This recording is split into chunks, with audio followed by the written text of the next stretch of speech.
I'm going to call the Thursday, June 4th work session meeting of Borough Council to order. Let's proceed to the pledge. Mayor Edwards, you want to do the pledge? Pledge allegiance to the flag of the United States of America, to the republic for which it stands, one nation, under God, indivisible, with liberty and justice for all. Ms. Dobbs, will you call roll? President Bush. Here. Vice President Rivers. Here. Councilmember Simonson. Here. Councilmember Borough. Here. Councilmember Spear. Here. Councilmember Gaudini. Here. Councilmember Stratton. Here. And Mayor Dana Edwards.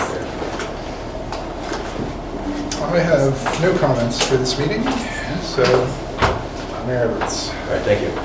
There are moments in the borough that really require some extra special attention, and we are at one of those. We're in the presence of two national champions, and we're going to have...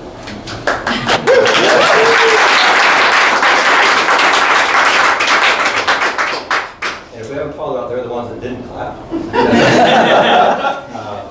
And so we're doing a little small program because we want to make sure that the community knows that we have two individuals from Narberth, born and bred, I think, on a team that won a national championship. And so we're going to have a little event for them. I think Councilperson Richards wanted to say something else. You know, I just wanted to share that in a time when women's sports are not celebrated as they should, to have you both lift up that cause for girls and women everywhere, and also our community is really amazing. And I want to thank you as a female elected.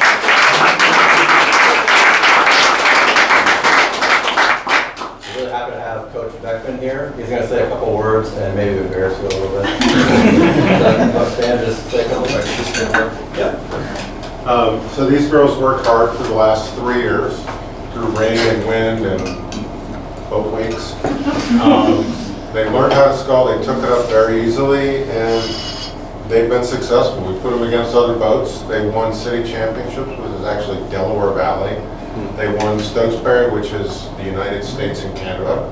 And they won Scholastic Nationals, which is the United States completely, schools only. So they really did a great job, and I really appreciate all the hard work they put in. So thank you, girls.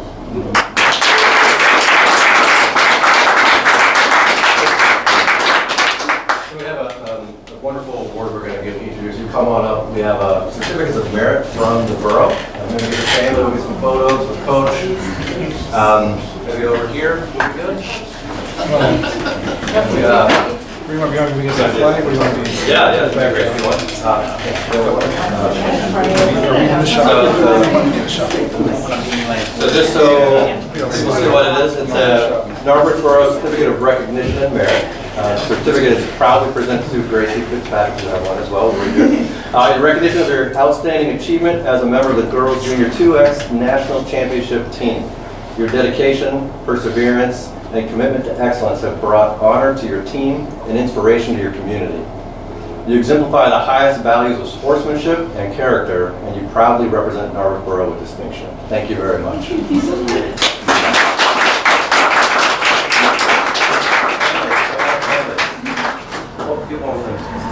We'll take a couple, just like wedding photos. Bruno family, Fitzpatrick family. Coaches, we're going to squeeze it in. We're going to do this. Coaches.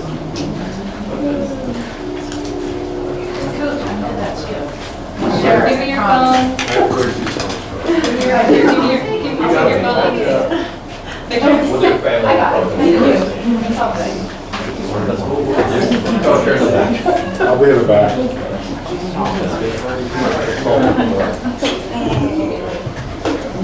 Please,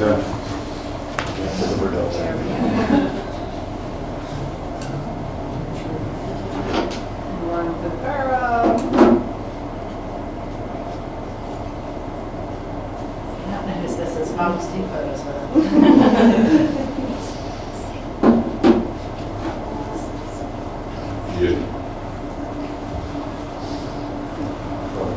Thank you very much. Congratulations. I know it's hard work. I was on a rowing machine once. It was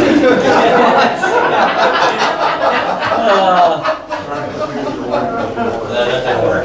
Thank you for having us. Thank you so much for being here. Thank you. As I got out of much you say? Talk to you. Never wrote to you. So why don't you continue? Because between that and March. So, President, that's the end of my comments. Thank you for the extra time. Well worth it. Were you going to mention or not? Okay. And the Right. music festival. Well, okay, we have a couple more just for the good of the public here. Saturday, 10 a.m. we'll raise the pride flag for a day. We'll have a little celebration there. Thank you for everybody who will come to that. Also Saturday, we have Saturday is the dogs? Is that right? Nope, it's Sunday before the music fest at 1. Sunday, we have the dog parade. My dog will not be in it, he's too skittish, so there's competition got lowered on that one. And we also have the music fest, so thank you everybody for coming to those. All right. Thank you so much, Roberts, for honoring our champions. I'm going to take 2 quick notes about the meeting. There was a suggestion to move public comment to the beginning of the meeting, which I think is a good idea. And I think I'd also like to move the committee reports after public comment to make sure we get through. We missed them last time. So I would like to take a motion to amend the agenda. Second. Any objection, any discussion? All right, let's vote on amending the agenda so that public comment becomes item number 6 and committee reports become item number 7 and the discussion items become item number 8. All those in favor? All right, agenda is rearranged. So we will now move on to public comment. As a reminder, public comment is limited to 3 minutes. We've modified the countdown clock, so we'll see if it works. Folks online were saying they were having difficulty following along, so hopefully this will allow them to see us as well as allowing others to see the timer. Anyway, 3 minutes, begin with your name and your address, and then go ahead with your comment. So, we'll start in the second row. Wait a minute, Yep. no. I don't know, how am I sharing my screen? Sorry, technical difficulties. You didn't give me much notice for this. Jim, would you like to share your screen? If you can count down for 3 minutes. I think it takes You up. want me to cover the first comment while you set this up? I don't know, What do you need? So your screen is sharing. Yours is the tiny one above our Brady Bunch box. Oh, that's nice. Yeah. There. There you go. Is that readable? All right. Well, you just need to see the color, right? Okay, that's true. All right, so public comment. Start in the second row, sir. Public comment. Let's move on to the third row. So go ahead. So, wait, can I just share, the timer, is that tiny little screen up at the top now. It's gonna show you green when your time is up to the first 2.5 minutes, and then yellow for 30 seconds. And then red when you're over. Okay. So, I hope you can see that. All right. Work in progress. Okay, All right, go ahead, sir. My name is Angus Flood. I'm at 201 Woodside Avenue. I read Mr. Brady's offered draft revision 2 that will be presented later. Zoning amendments, overview. Now, I will make some pointed remarks. I do want to acknowledge Mr. Brady's efforts and those of the town council. So here are my following points. Under statement of principles, item 1, the document states, council additionally values perspectives, lived experiences, priority goals, and concerns of Harvard's residents and business owners. This is a great copy, but the facts are that the majority of them, Harvard's residents, are against many of these proposed density-related and zoning changes. Those opinions are being ignored, and I want to know why that is. Under the section housing, the current zoning currently supports all the stated objectives. That's the current zone that's in place. The town already is one of the most densest in Pennsylvania. And outside of Philadelphia, I think it is the densest. Under fiscal responsibility, apartment blocks will not increase the local tax base, not with the current taxation rules. That's my understanding. Under parking and circulation, once that Narberth Bridge reopens, the traffic pattern in Zone 4A will be changed considerably. We've been here since 1987, and we know what to expect on Woodside Avenue. Many here have not experienced the angry Woodside traffic. It's coming. Allowing 4 stories in Zone 4A is adequate with what is currently there.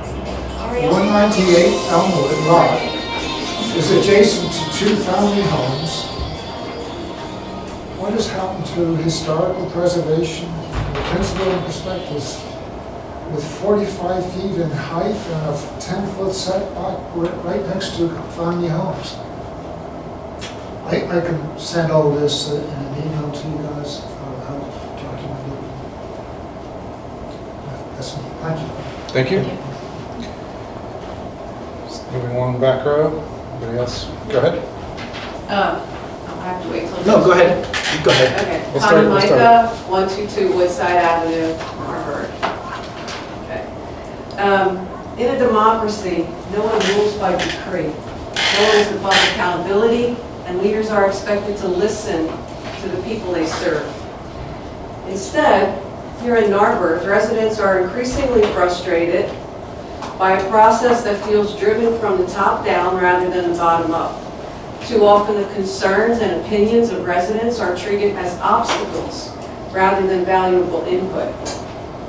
Your own biased written survey came back with 70% of residents against density.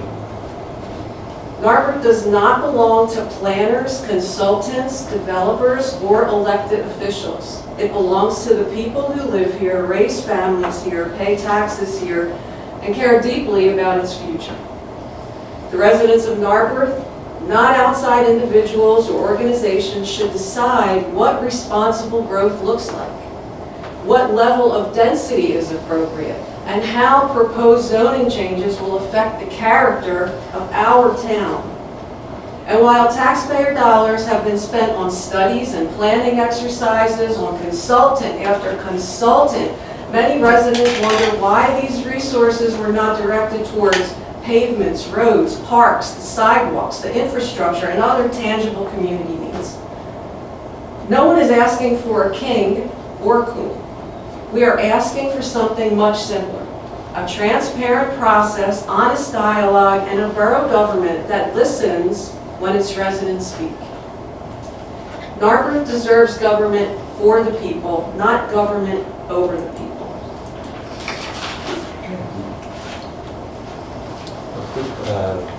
Got some feedback that people on the Zoom are still only seeing the big box. Is there anything we can do about that? They're only seeing Jim's They're only box? seeing the big web screen. Can you just turn this around, James? Can you just not share, turn that around? They won't see it. Then they won't see it online, but, yeah. Sorry, we're getting input that that's still not working properly, so we're trying to sort this out. They're only seeing the timer? They're only seeing the timer. That's what Yeah. feedback is. That was the problem before. That's what we attempted to fix, but. They might be able to change the view settings on their own screens, but we just Okay. tried moving the settings to show the speaker. So on our end, I think we might see Jim's. On their end, they might see the speaker. I'm not sure though. All right, we're going to try this again, and we'll see if this works. Okay. Staying in the room, anyone else in the back rows to make public comment? Dennis? You already know basically where I'm coming from. I do thank all of the time and effort you put in. I am bothered, though, that you changed the format tonight where the public comment was going to be after you folks had some debate over these various topics. You get we don't get to really hear too much about what you have to say, or at least we can't comment really on what you have to say. So I realize that some of these meetings can last real long, and in a way, it's probably trying to make it nice for some people so we don't have to sit here and hear it all. But I really was more interested in knowing where you folks had to say, so I'm out of comments. Sorry, yeah, that was the intention, was that, Yeah. you know, we don't want to make you wait hours to make a public Yeah. I comment. understand the intention, I just think. Yeah, I'm gonna own that, because I, Can we can we do do public comment at the end too?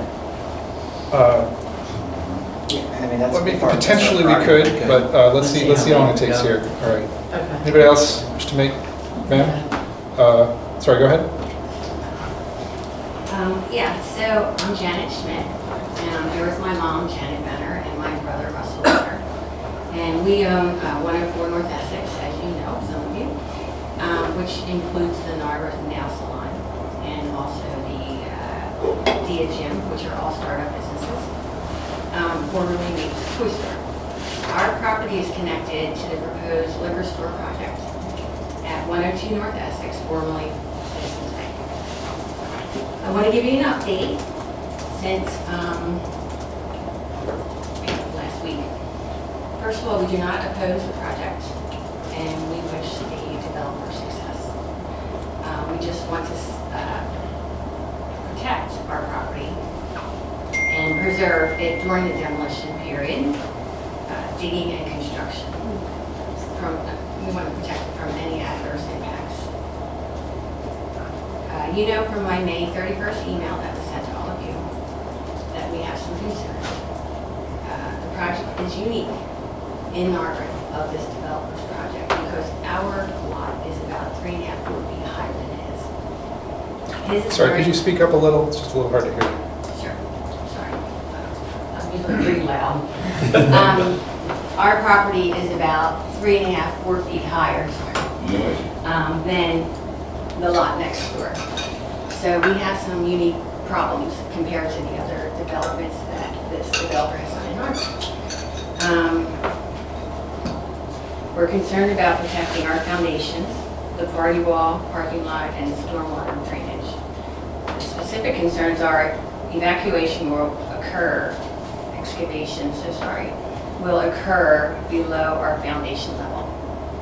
And we have, they're old buildings, so they're going to be digging down further and so forth. Historically, and currently, the stormwater flows downhill towards Haverford Avenue. Their proposed building is going to be twice as long as it is now on the perimeter of our lot and the rest of the parking lot. And I'm talking about the 4A or 5A, I think it's 5A, right, at the top. And so they're going to basically block our whole property from Haverford Avenue, which is fine. They're actually going to go from the street past our property about 6 inches, I think. Fine, that's fine. Except that it cuts off all of our water runoff and leaves us, whatever. So we talked about this to them, and none of this was addressed on the plans at all, on the north side perimeter of the plan. Over the past few days, though, fortunately, we got together with the developer, the architect, and 3 different engineers in 2 meetings on site at the property both times. And they were able to really see what our concerns was from our side of the property. At this point, we're waiting for revised plans, the demolition plan, and a proposed easement addressing the water runoff. Once we receive them, we will review them promptly. Okay, they say they're going to get them to us. I believe they will. I hope it happens fast. My concern is that there's a vote here in 2 weeks to push this forward. And I realize there's a lot of other things that happen after this, but right now, this is my opportunity to get addressed the things just to preserve our property. That's all we want. Ma'am, your time has expired. Thank you. I'm done. Yep. Thank you so much.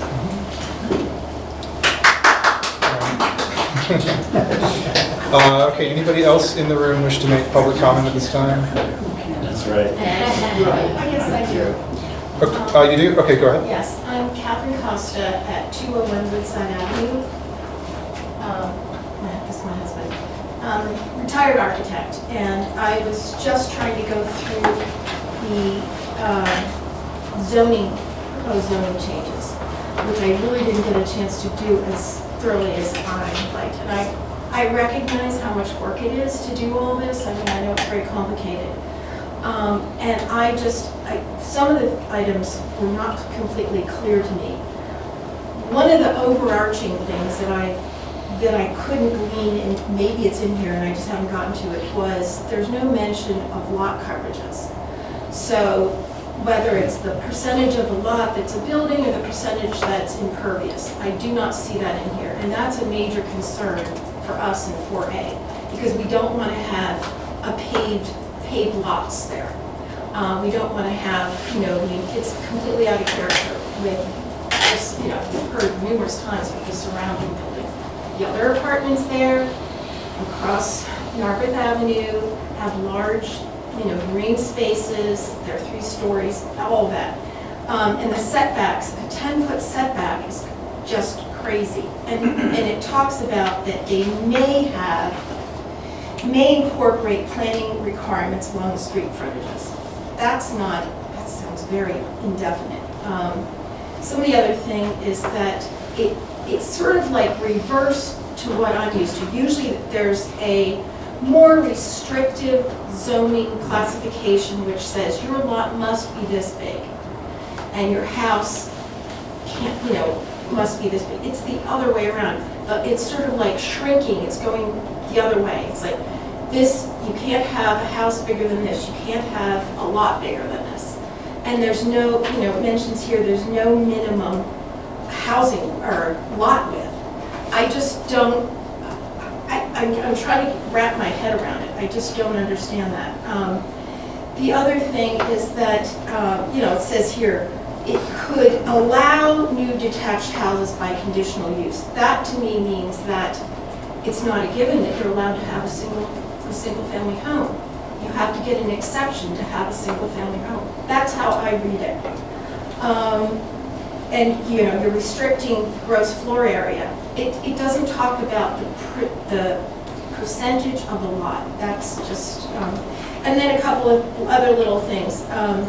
I just don't know who's going to be overseeing the green building standards that they're meeting on. Who's going to be overseeing that the wages of the residents. Like that's just, I don't know how you do that.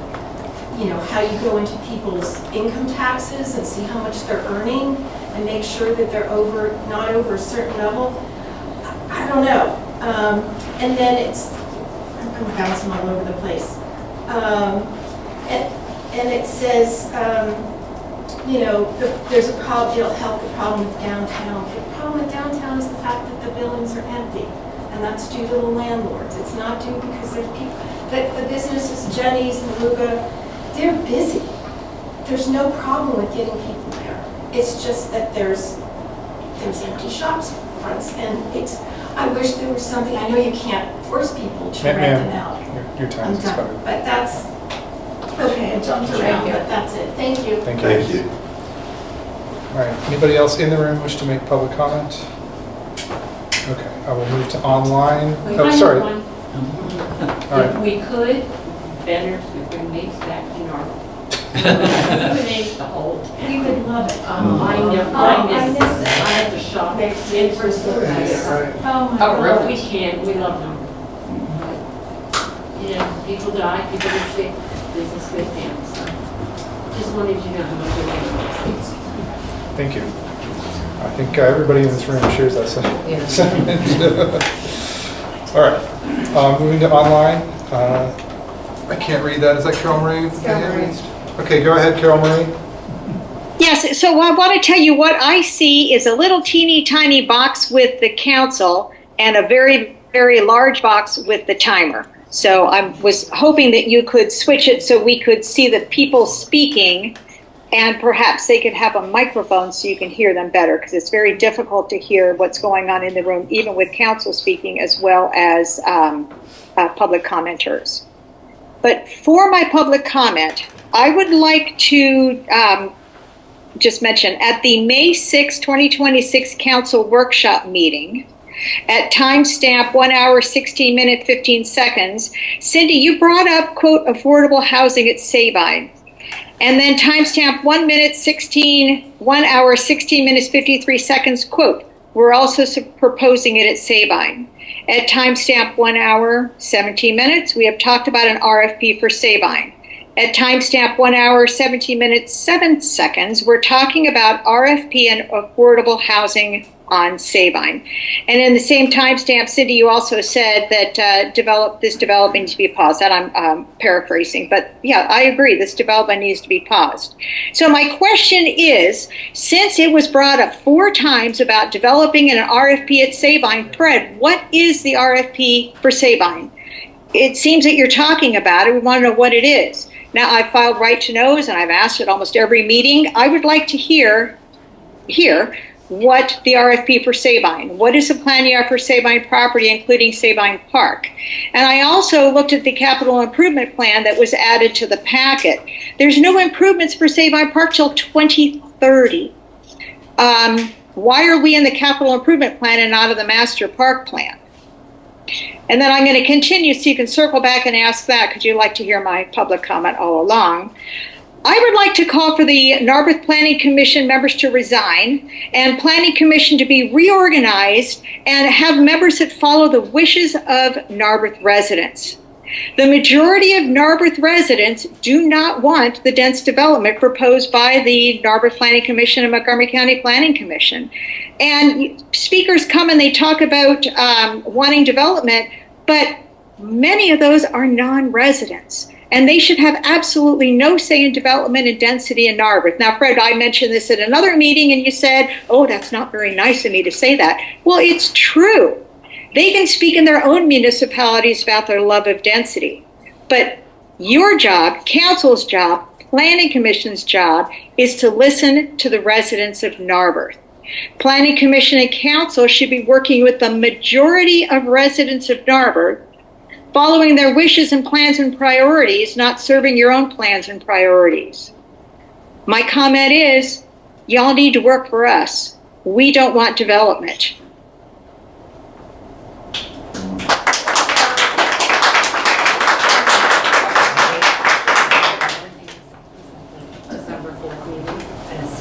Yeah, we'll get to that. Does anybody else wish to make public comment online? Who's waiting online to make public comment, please unmute yourself or raise your hand. Okay.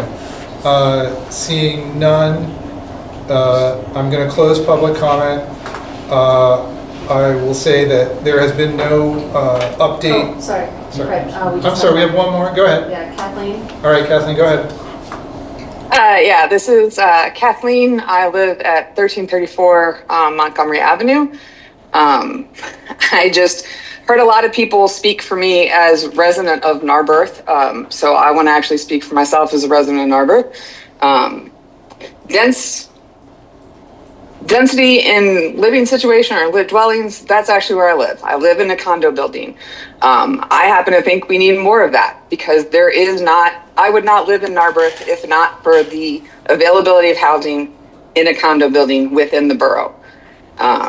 So I think when we have people that speak about what they want to see the government do, what they want to see, us spend our money on, our tax money on, I would encourage you to go through the budget line by line or sit through the budgeting process for the borough like I did last year and see how much work actually goes into try and balance it and try and make it actually balance out and give everybody what they want and what they like about living in Narberth. We talk about the businesses in downtown Narberth. Last time I walked through downtown, every single one of them had a help wanted sign in it. Why do they all have help wanted sign? My opinion, part of that has to do with there aren't people who live in the borough who can live here while making the wage that they would make working at those shops.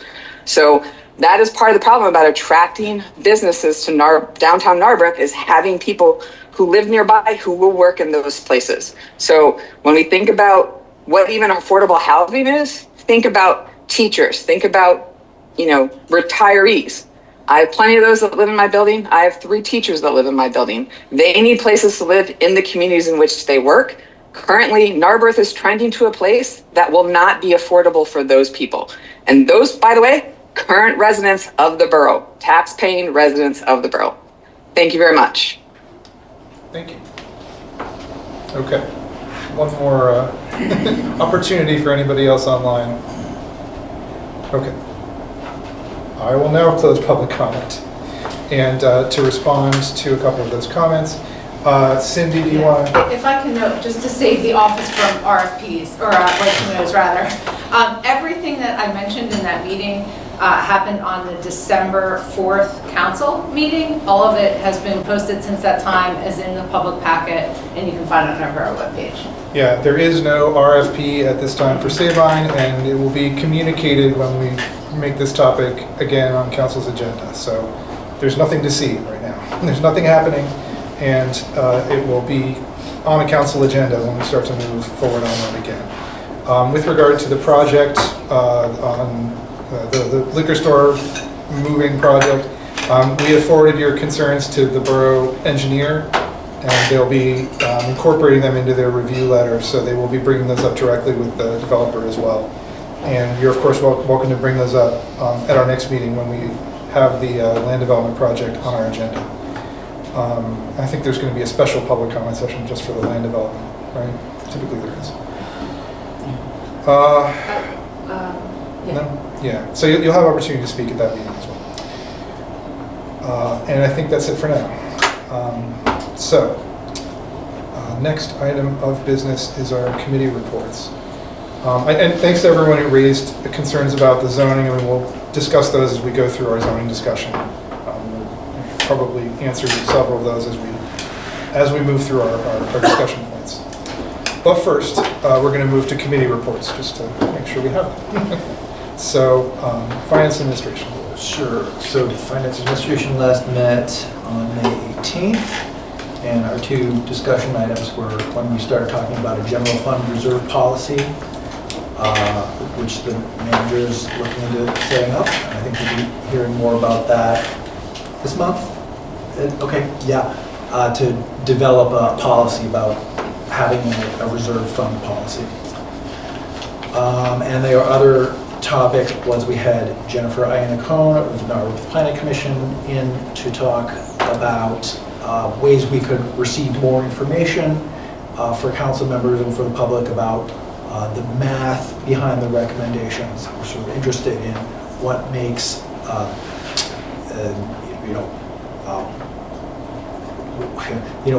why are they recommending a certain level of development in return for a certain level of affordable housing, for instance, like what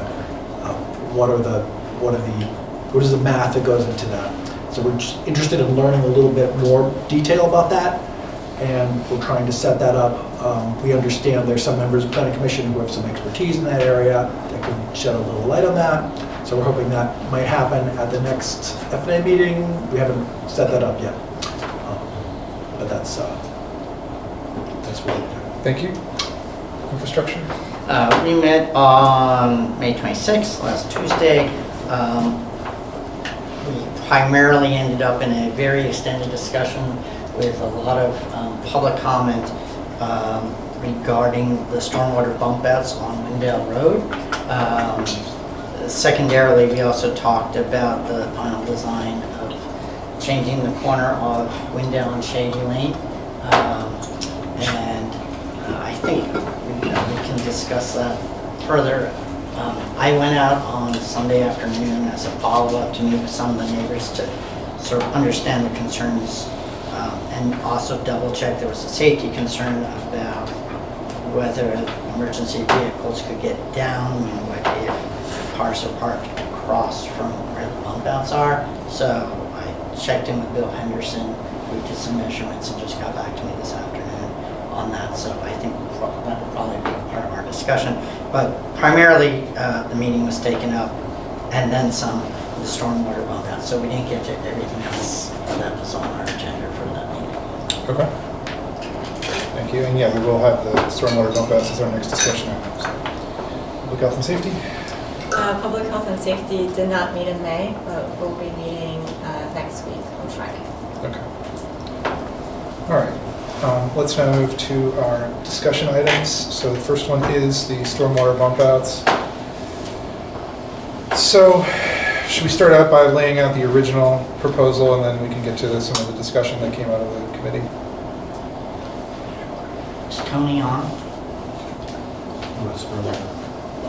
Yes. Catherine? Everybody, can you hear me okay? Okay, yeah, we can hear you, Tony. Can we pin? Okay. Yeah, sorry, I had to switch to my phone a little while ago because I lost internet connection. So hopefully everything is good on you guys' end. Yeah, so we just wanted to go over the bump outs and the locations of where these bump outs are proposed to be placed, and kind of the reasoning behind why we picked these locations. So the both bump outs are proposed to be on Wendell Road. We can see in the packet that we have the full plan set, so you can kind of view where exactly those are proposed to be. The first bump out is proposed to be in front of 94 Wendell. This location it sits right next to an existing stormwater inlet, and the size of the bump out is also an ideal size. It fits really well where we're proposing to place it. It didn't seem like there was much opposition for that location during the infrastructure committee meeting. So I think that bump out is a great spot, and I think we can move forward with that location. The second bump out is on the north side of Wendell, and it's up the road a little bit, up towards the cul-de-sac. Originally, we anticipated to place the bump out right next to one of the other stormwater inlets that are that's up the road there. When we had it placed there, we noticed that it was right next to a fire hydrant. So I discussed that with the fire marshal, and he said that ideally he would like to see about 15 feet of space between the bump out and the fire hydrant to eliminate any kind of obstruction. So in doing that, it caused the size of the bump out to be really small, to where it's not really feasible in that location. We had the fire hydrant as one obstruction, and then on the other side of the bump out there was an existing driveway. So it really kind of crunched the size of the bump out there. So we scratched that, and we found 3 other potential locations, which are just up the next 3 properties on Wendell Road. So the location that was in front of 75 Wendell, the location that was in front of the fire hydrant is in front of 75 Wendell Road. So the first new proposed location would have been in front of the next property up, which was 73 Wendell. This location is also in between 2 existing driveways, and the driveways are pretty close together. So the bump out itself would be a little bit small. It would still work okay, but the efficiency of the bump out would be slightly compromised. But the benefit of putting it here is that it's still very close to the existing inlet, which offers the maximum drainage area potential for the bump out. And like I've said before, if the larger the drainage area, the more credits that we can get for the bump out. So that particular location, we're kind of sacrificing the size of the bump out for that larger drainage area. So then the second location would be one property up, going towards the cul-de-sac, which would be at 71 Wendell. That's the location where we see it on the plans here. This particular location is also constrained by 2 existing driveways. There's a little bit more space, so the bump out can be a little bit bigger. We don't really have that we're not really compromising the efficiency with that. Although the what we lose there is a little bit of drainage area. And then the third location would be another property up that's in front of 63 Wendell. And this bump out location, there's plenty of space, so we'd be able to put the ideally sized bump out, which is about 45 feet in length. However, what we lose there is we lose additional drainage area. So in essence, we're losing credit that way. So all three of these locations are okay. We can each one of those locations we can still reasonably put the bump out there and still get a lot of credit with a lot of drainage area. So when it comes down to like which one would I prefer, which one did I pick, and which one did I place here on the plans? Like I picked 71. I picked to put the bump out in front of 71 Windale because it's kind of the Goldilocks scenario, where we're not losing too much drainage area, and we're having a bump out that's still sized appropriatly. So that was kind of the justification surrounding that particular location. One additional thing that I want to emphasize is that both of the bump outs, the one in front of 71 and the one in front of 94 Windale, both of those bump outs have their own separate drainage areas. So they're each collecting 100% of the potential sediment. So if we look back at that table that we've shown in previous meetings, that shows the bump out location along with the drainage area size, as well as the potential credits. That particular table shows just one bump out getting about 1,200 credits. Well, now our situation, we're proposing to put 2 bump outs there, and each of those bump outs will be able to receive about, we'll be able to get about 1,200 credits each. So in total, somewhere in the 2,400 credits range for the 2. So I think that covers everything. Maggie, if there was anything that I missed or that I should add, let me know, or I can also take questions. Well, let's talk a little about what the discussion was at the meeting, and then we'll circle back to you. Yeah. So both at the meeting and then on Sunday afternoon when I met with the neighbors, they expressed a couple of concerns. I think some of them have been adequately addressed. One was the emergency access. My understanding, Tony, is that these are actually, I double checked with Jeff, these bump outs are actually narrower than the ones that we put on other streets. Is that true for both proposed bump outs? Yes, that's correct. Yep. Both these 2 proposed bump outs are 6 feet wide, and previously for the last 2 rounds of bump outs, they've all been 8 feet wide. Well, but I mean, parking is allowed here, right? So Yeah. A car is going to be wider than 6 feet. These are narrower than a car. That's the point. That's the point. Is that they're actually not as wide as if a car was going to be parked there. Okay. The one, I guess, the owner at 71. In particular was concerned because his property is, I think you call them sideways Dutch colonials, so his frontage is narrower than other properties on the street. So he was saying, look, you're going to basically, the way this is going to be situated, you're taking away the one spot in front of my house, whereas other people on the block have room for at least 2 cars in front of their houses. So that was his specific concern. I don't think that addresses the concerns of the neighbors. I'm not sure if the folks at either 63 or 73, whether, if we say, are you guys willing to consider having this moved, whether they're going to make other objections too. But there was a specific objection, and he is right. When I look, there's less room in front of his yard.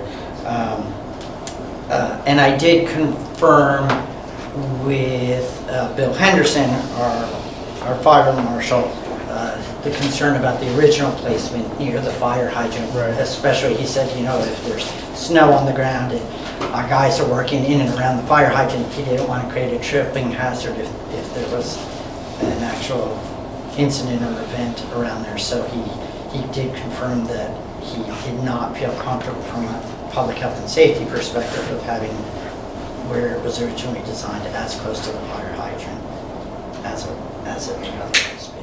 Right. So, I think you know, we're fine on the other bump out, and it's really just a question of whether we want to, you know, give the folks in those 3 potential areas the opportunity to weigh in light of what they brought to the table today and last week and on Sunday, you know, see if they can work out amongst themselves, because I don't think that there's not a huge trade-off here if they decide to move it up 1 house or 2 houses.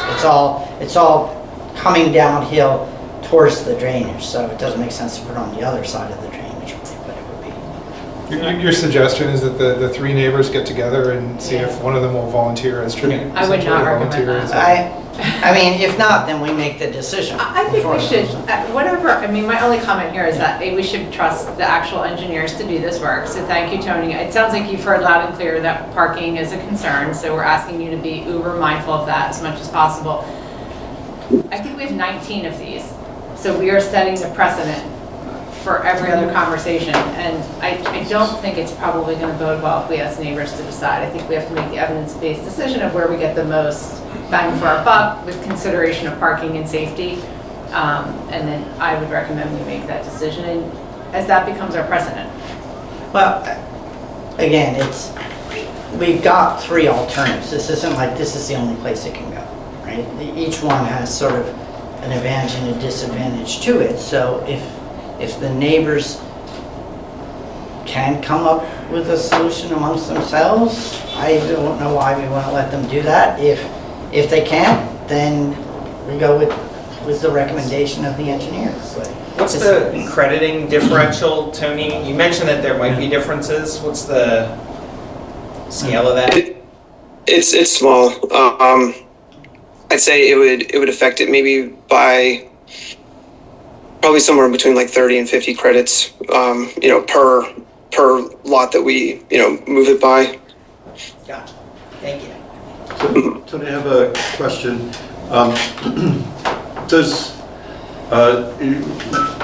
When I walk on Windale slopes down kind of toward the center of the road. From Dudley, it slopes down toward the middle of Essex. From the cul-de-sac, it slopes down toward the middle. Is that a correct statement? Yeah, from what I remember, yes. Okay. Yeah. And so my question is, we're putting one bump out on the south side, one on the north side, but they're on different ends of that slope. Is there a reason why one needs, from a credit standpoint, why one needs to be on the north and one on the south? If, you know, there's just a slope toward the middle. Well, so Windale Road itself, like if you're looking down Windale Road, you know, the road is slightly crowned so that when stormwater, you know, falls on the road, it gets pushed to the side of the road. So that the middle of the roadway essentially creates a drainage divide, if you will.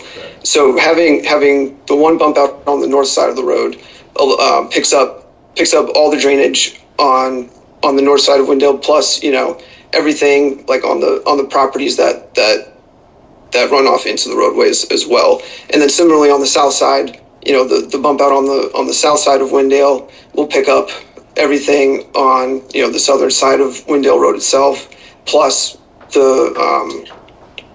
everything that goes onto the road from, you know, the adjacent properties. I want to question that. I don't think that's accurate, because that would require, so on the one on the south side is at 94, it's close to Essex. Yes. If it captures everything on the south side, that would require water to come down from the cul-de-sac, go down to the lowest point of Windale, and then go uphill to the bump out in front of 94. So I want to just be clear, I don't think that's an accurate statement, that the one on the south side captures everything on the south. Captures everything on the south side from S6 downstream.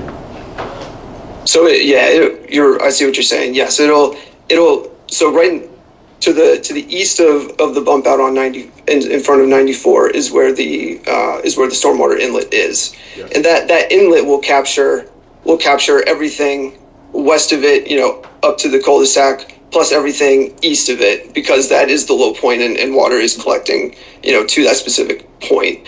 The bump out is to the west of the inlet. So the bump out is collecting everything that comes from the west. It does not capture anything that comes from the east side of that inlet because, it gets captured by the inlet before it gets captured by the inlet, and, the inlet itself is the low point. So, nothing will, it wouldn't go uphill into the bump out anyway. Does that make sense? It does. It's just not my memory of how that works. My memory, I'll need to revisit the site and check back with you. Thank you. All right. Can I ask, so the water that's coming from the cul-de-sac side, that's probably not going to be, is it scored differently? Because there's not a lot of chance for sediment to accumulate, upstream. We're getting into the weeds here a little bit. We have to, I think. I'm not trying to understand why. I think these are located. So the engineer's calculations are based on the water coming from Windale itself, right? We're receiving credit for the water on Windale, not the water from the cul-de-sac. So that's based on. Right, yeah. Okay. Yeah, it would be the water. Yeah, All to right. the yeah. So the decision before us is really where to site this, and was that your recommendation from the committee that the Our neighbors sit down? recommendation was, we were fine with the siting of 94. The siting at 94, but we want to take into consideration the concerns and do the additional questioning of the fire marshal, making sure the measurements were adequate, and taking into consideration the neighbors' concerns and comments, and that's why I went out on Sunday. So, Can I ask, did you do that for the other placements? Did we ask neighbors and opinions? We did, so Mike wasn't on the committee when we did that before, but folks came to the committee meeting and revisions were made to the plan set based off of concerns that had been articulated. Right, like you did for this one. yeah, but that's what we're saying. It's like, just give us the opportunity to finish talking to the neighbors now that we've got the information from Tony. I'd like the opportunity to finish having the conversation with the neighbors, and if the neighbors can agree on where it should be placed, then we have to make that hard decision for them. But if they can, it doesn't sound like there's a huge differential in the three potential ones on that side. So. Okay. This is going to be on our agenda again at the business meeting in 2 weeks to approve the project, right? This is a discussion item. Right. We'll be approving the project in 2 weeks. I don't know that I object to seeing, telling them what we've learned. Yeah, I agree. I just think we need to be prepared then to do it for the next 19. And I will always defer to, we have one engineer, and that is Tony from Connecticut. All right. Mr. Mayor? Yes. A quick question about the bump outs and Windale. So I admit I don't travel on Windale very often, so I may have this wrong, but I remember the last time I went there that basically the road does crown, like Tony was saying, and then almost the entirety of the road, the crowning goes like right, it's kind of like level with the yards on the sides of the street. Does that make sense?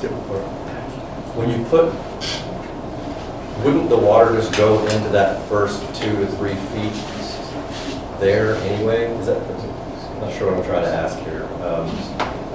If you put a bump out, I would feel like you would actually cause more of a problem on Windale than you would solve. I'm not opposed to it, I'm just trying to understand like the architecture of a bump out. If there's no curb on the side and the water's not actually running down the street, it's going into the yards, I'm not sure that you would get the effect. Does that make sense? I think the engineer probably. There is a curve, isn't there? Yeah. There's not. He's the engineer. There has to be. If you go down Windale, I think there were like 3 houses that have a curb in between the road and the... They're little, they're the old, it's like slated. They're very low. Yeah. And then if you go down the road, I think there's a sewer inlet. So I'm not questioning your judgment, I'm just trying to understand, would you get what you're actually thinking about? Because what I remember is there's like a little lip, but it's not a curb.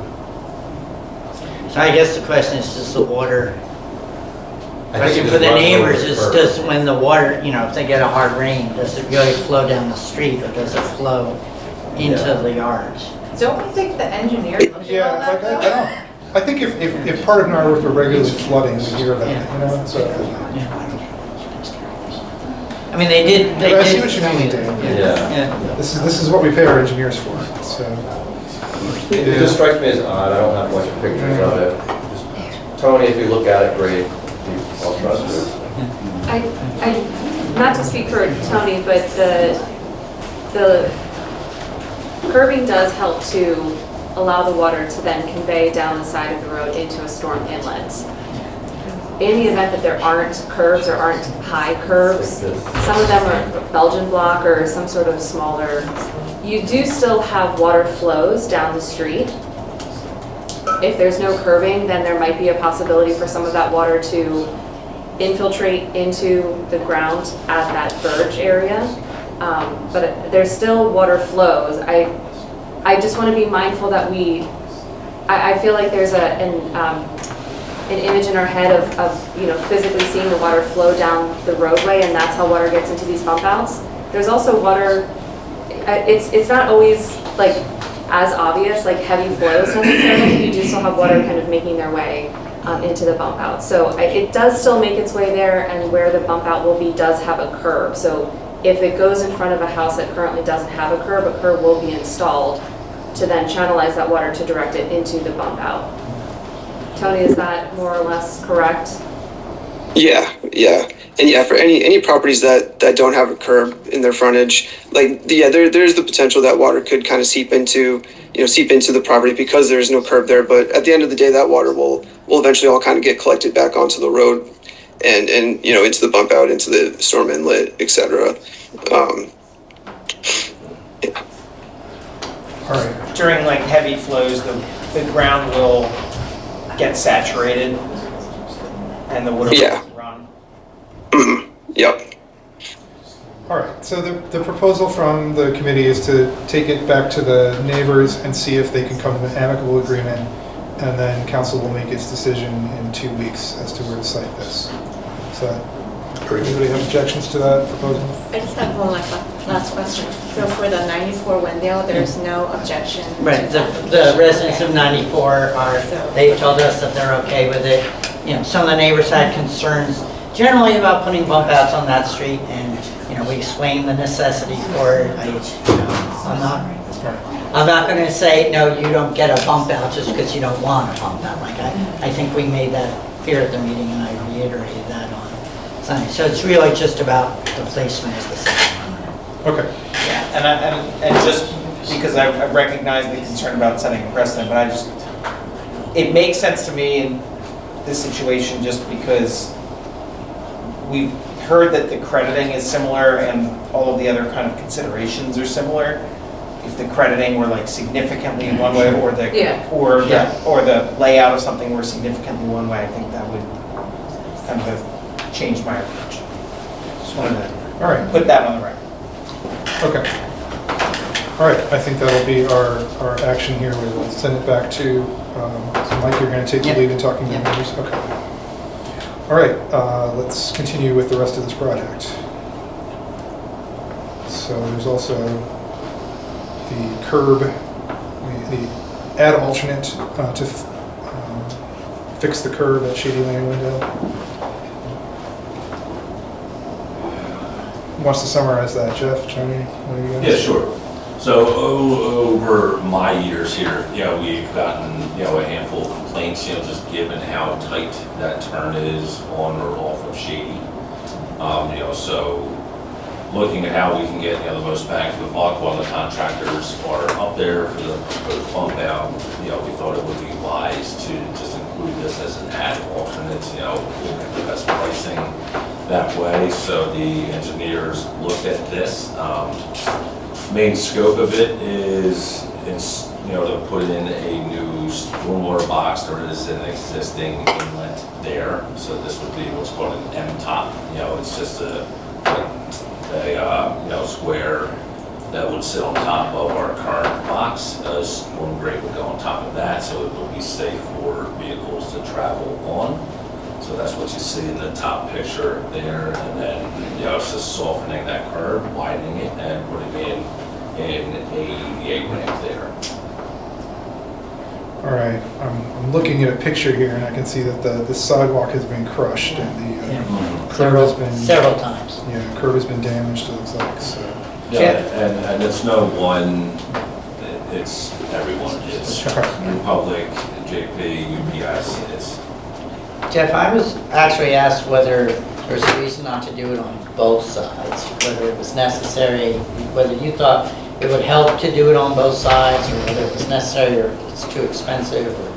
So the folks who live there actually were asking, gee, is there a reason why you're not doing it on both sides to make it even wider? So, yeah, I think one side is enough for the trucks that enter Shady. Pushing that over, vehicles that are coming south down Shady to Windale, say they're making a right, they'll now have an additional several feet, to pull their vehicle over to make that right. That's what I had thought. That's what the engineers echoed. And if we need to restrict, do a 15 feet no here corner sign, to give space to turn out of there, that's what we'll do. But at this time, I just feel, the one side is good. Do we know whether the on-street parking near the intersection is causing any of the turning issues? I wouldn't say that. It's just a very tight turn. You could push back parking on both sides, with signage. But at the end of the day, and I think I said this at infrastructure, trucks are getting bigger.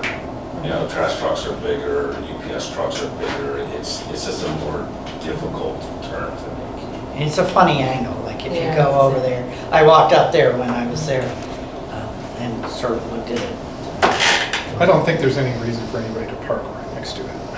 No, I think the question was parking across. Oh, across. So that I you see what you mean. So that you can sort of pull wide to make the turn. That's the idea.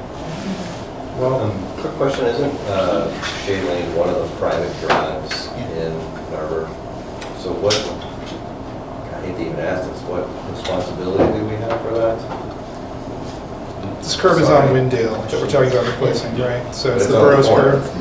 Yeah, it's the borough's curb. It's our door inlet that's up there, so. Great clarification. Oh, it's to protect borough infrastructure as well. I see the storm inlet, Yeah, he's down that. Okay. Thank you. So the proposal is to put this in as an ad alternate. Any objection to having this as an ad alternate for the project? No. Okay. All right, we'll proceed with that. I'm sorry, is there an opportunity for additional public comment at some point for this or about any of these topics, or no? I will open up public comment at the end of the meeting, in general. So it was a request, and I think it's reasonable given the number of people who are here. I would ask that you not repeat the same thing that you said earlier. Is the only thing I would say. Okay, and then we have the safety fencing as well as part of the proposed as part of the project, or is it a separate project? How are we? I see that as the next image that pops up in our packet is the safety fencing. Yeah, so this is something, we currently have 8 stormwater pump outs that are installed around town. 9 of them abut, the sidewalk. So it's always been a safety concern of mine, just given, the proximity from sidewalk to, the dip in the bump out. So, my wife and I saw this on the way to the zoo. I made her pull over so I could take a picture. Because it's neat. I think this iron fencing has an architectural feature to it that I think would, blend well with the boroughs. So our engineers actually do the bump outs for downtown as well. This is a project that they spec. They put me in touch with the iron workshop to get some pricing, some rough estimates in there. So what we did was, we went around, we got the sizing of them all, and just did a rough guesstimate in the neighborhood of, $8,560 to do the pump outs with the one exclusion. the bump out on Essex has a verge strip there, a little turf strip, so one may not be warranted there. My crew would potentially install these in an effort to save a few extra dollars. The company wanted over $150 per section to install these. We will take care of that.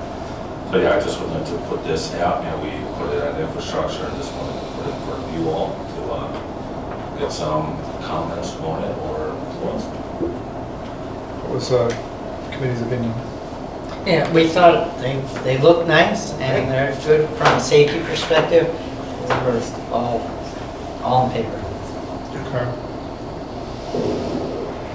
Any other comments? Is this standard in Pennsylvania, in Philadelphia? You're saying? Do other places use these, or?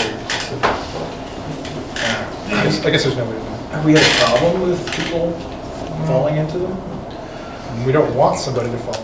I mean, would these low fences cause someone to trip into one? They're kind of at the perfect height, to where they won't create a hazard, but they're enough to prevent. Seems like it's a really good option to prevent maybe a stroller from accidentally, getting a wheel caught, or kid on a training wheel bike, or yeah. So that makes sense. It seems like the benefits outweigh the risks from, my limited knowledge. That's good. Thanks, John. Let's run it by the insurance company, but I think we can tentatively. And this would be as part of the same project. This is your own. This is you be installing these. Okay. So yeah, let's hear from the insurance company that this is a good idea. And okay, I'm not hearing any other objections. No. All right. Anything else? Any other questions for Tony or anything relating to this agenda item? With people's permission, I'm just going to go ahead. If someone has a public comment specifically about the bump outs, I think we can allow that. Okay. So we'll take public comment specifically about the bump outs at this time. So anybody in the room who wants to make public comment specifically about the bump outs? The bump outs on Windale? Yeah. The bump outs on Windale. Well, the project we just discussed. So the curb change at Shady Lane, the bump outs at Windale, and I guess the fencing as well. Any of the topics we just discussed. Go ahead, sir. So I'll start. Evan McCaskey, 71 Windale. So the one that's proposed is directly in front of our house. It takes up the entire front facade of our house. I went and looked at all the other bump outs in Narberth, and they're all kind of around the side. They're all, this is, we talk property value, we talk my kids. We have 3 young kids, so I'm worried about safety hazards. I'm worried about it's taking away a parking spot from both myself as well as our neighbor across the street. It seems like there are other options. I don't understand why in all of Narberth, I know you're aligned that you've got to put all these bump outs in. Why do there have to be 2 on one block if there's already a location that's a large one that has is giving all of this credit and the neighbors there are okay, as much as we're concerned about having any and taking up all this parking. The emergency access is right between our driveway and our neighbor's driveway. And so we already have an extremely narrow driveway where we can't pull all the way to the back. And so the access coming in and out of there, as I said, our kids are constantly playing in the middle of the street, and to have to dodge all this, we walk by, we've seen broken glass, they don't seem maintained. It's a real concern for us. From a safety perspective, as well as the inconvenience of taking at least 2 parking spots away. And I just don't understand why there's a need for 2. There was some proposal on if we're going to widen this Shady Lane, and there's other ways to get some of these credits, and can you use different building materials to have some drainage and some credits against that? I don't know if that was considered, or any of these other options were considered. Anyway, it's a real concern. It feels like an attack for this to be the kind of only one in front of our house, and I'm really struggling with it. And I felt like our concerns were at least listened to a little bit, and then to come here and hear the reaction, and it's kind of like, okay, yeah, we're just going to go and we're going to move on. And Anyway, I'm struggling with that, and I really appreciate some consideration for an option of one or no bump outs. And I understand, I feel like this is a battle that you're going to be, is this what you want your legacy to be as a council? And is this a battle that you want to continue to fight, year after year, with all the residents, and you're just going to get everybody up in arms? And I don't understand. It feels like there's other options in other committees. Thank you. Those are my comments right now. So, well, let's see, there's somebody else who wanted to make a comment, so.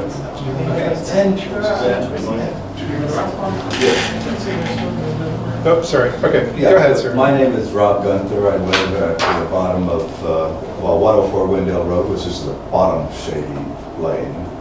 When Mike was good enough to come out on Sunday to take a look at how things lay out on Windale Road, I got the impression that there may be an option for only one pump out.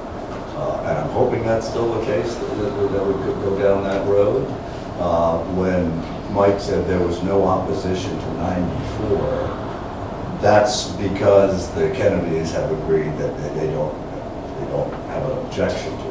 And if they will take one for the team and we can get away with one, I think that might be acceptable to many people. But I think if you try to put two on Windale Road, with all the problems that we pointed out, the safety problems, the parking problems, we have parking that we're now getting at the bottom end of Windale Road on the stop sign.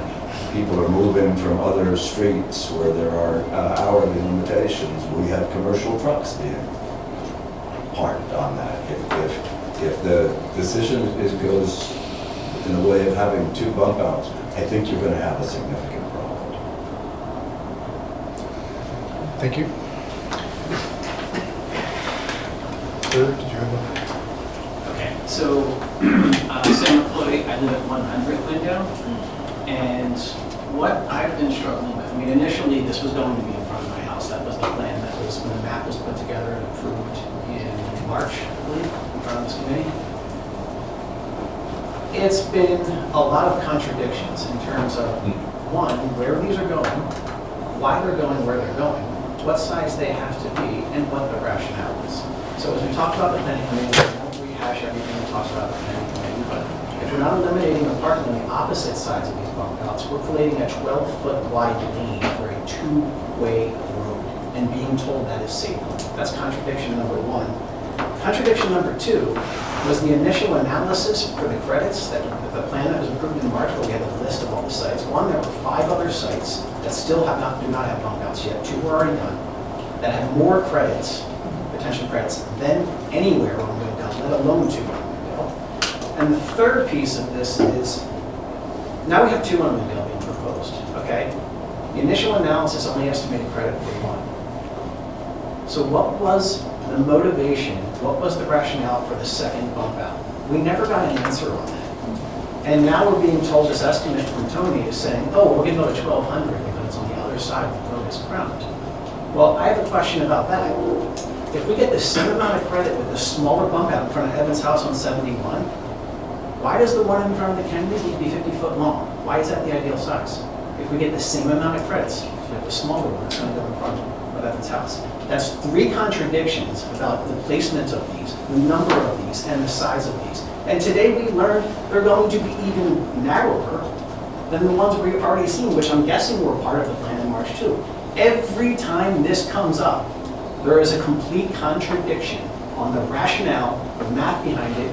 And let's be honest, there's some grant money involved in here with why Windale was picked.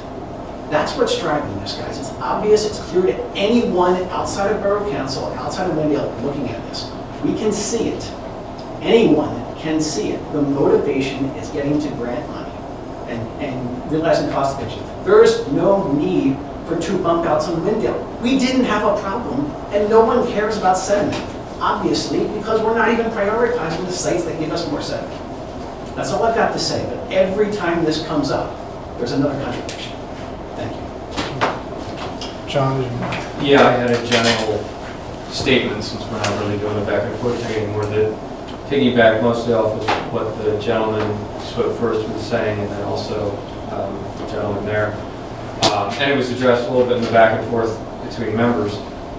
but not answered in a direct way, is that, I, some months ago, posted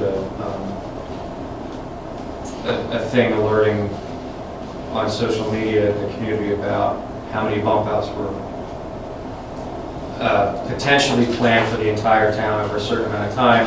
It eventually started this whole back and forth about the justification for it, which they were kind of begging the question about how this came to be, our method, and the answer that was posed. And I was chasing a number of people around the thread, trying to get its distinct answer, was that it's mandated by the state, it's mandated by the state, it's mandated by the state. And the reality is that obviously, yes, stormwater management is mandated by the state. And I guess this might have been covered in initial discussion, but I feel like as this plays out and more of these things are set in specific locations in these residential areas where they take up an inordinate amount of space, people are looking for an explanation as to why this is our method. Because all the surrounding communities, I mean, yes, I've seen a few similar things in, I think, the city of Philadelphia, bump outs. But I don't think anybody can attest that these things are all over the place in Wynwood and Marion Station and Radnor and Gladwin. All those communities are facing the same requirements, state mandated stormwater, and none of them have opted for this option. It seems to be the most disruptive, controversial, and destined for controversy as these above ground, inside of roadway ditches that are beautified with native plants, but still are enormous obstructions in the middle of the street, whether they tinker with the size or not. That's the comment that I was, thought of. Thank you, Dennis. Yes, Dennis Brogan, 200 block of Dudley. First, I'd like to thank Jeff for thinking out of the box. He came across an idea that he thought was a good one and brought it to your attention. I think that's great. I think what we have with the zoning, with the bump outs, is really all kind of tied together because we've got an incredibly dense location, and so we need the bump outs, and I understand that now. I've been to enough meetings to know that it's Borough's making a real effort to try to address the water retention problem that they're required to under the law, and they came up with these bump outs, and they've been working, and on the 200 block of Dudley, I think there's 2 or 3 already. They're over on Essex and 200 block. Everybody on Dudley and Essex and all the 200 block, we have to deal with parking from business employees, from apartments, from condos. I know these folks from Windale are telling us it's a problem, but the only parking they have up there are the parking that they bring. They don't have the apartments, they don't have the condos, so it doesn't strike me as a huge burden that 2 of those are going up there on Windale, even at a narrower than the ones in Dudley or Essex. But they all do tie in to the idea that if we're going to have zoning that's going to increase the density, that doesn't seem to me to make sense because it's going to reduce the permeable ground, it's going to cause further water runoff, it's going to require additional bump outs. So I see that as all tied together. I know that the council is trying to jockey a lot of different things, and I do appreciate all of your efforts, but I do think that you need to look at the density and I guess these bump outs, and I know the concerns of these folks. People don't like them, but if they're needed, it shouldn't all be for those folks who already have difficulty parking because they don't have parking in front of their houses, or there are houses without driveways, or there are condos and there are apartments. Thank you. Thank you, Dennis. All right, we have somebody online, which is click Carol Marie. Go ahead, Carol Marie. Okay, so I have a question. Where is the master list of these bump outs? I looked all over the website and I thought they would probably logically be at the planning site of the website, and I didn't see your planning and projects. So I did follow right to know on that, but I looked at the March 19th packet and there is one there, but it doesn't seem to be complete because it only has one bump out on Windale. And I guess along the lines of the practicality of these, what does Lower Merion do for their water runoff? I mean, they're way bigger than we are, and we don't see the bump outs all over Lower Merion. What does Lower Merion do? So Lower Merion primarily, I believe, does, any other public comment at this time? All right. Nope. Lower Merion, I believe, has done a lot of like stream bank restoration. They have a lot of big parks, and they have been able, I believe, to do a lot of like native plantings and stream bank restorations, which are not viable for the borough. Narbrook Park already did some improvements. Our Elm Grove Park is not actually, due to the way the state calculates things, Elm Grove Park does not belong to the borough's responsibility. So we are limited in our ability to do the same kind of projects that Lower Merion does. Don't they have like drainage somethings in their sewers, in their outlets? I've closed public comment for this. I don't, like I said, I believe that most of what Lower Merion does is stream bank restoration. There are some much more expensive projects that we could be doing. I mean, some of the other projects that are possible involve digging large holes in the park, or which already has a water table issue. Basically, our infrastructure committee spent several years working on a plan for to deal with the stormwater that the state would accept. And we ran through several scenarios and several proposals, and the problem at the park is that the water table is so high, and if you just dig a foot or two down, you're going to hit water. It makes it difficult to install a tank under the ground, which is what you do. There was a question about new development. New development is required to deal with all of the stormwater runoff from their project site. So new development, paradoxically, reduces the amount of stormwater runoff that the borough has to deal with, because they have to, if they don't already have an improvement, they have to install an improvement on their site to deal with all of it. That's certain new, I don't think single family houses have to do that, but larger scale development has to do that. And we receive credit. Yeah, we get credit. That actually helps. Reduces the number of bump outs that we ultimately. That's not, we tell the state, oh look, they just this has been installed, and the state gives us credit.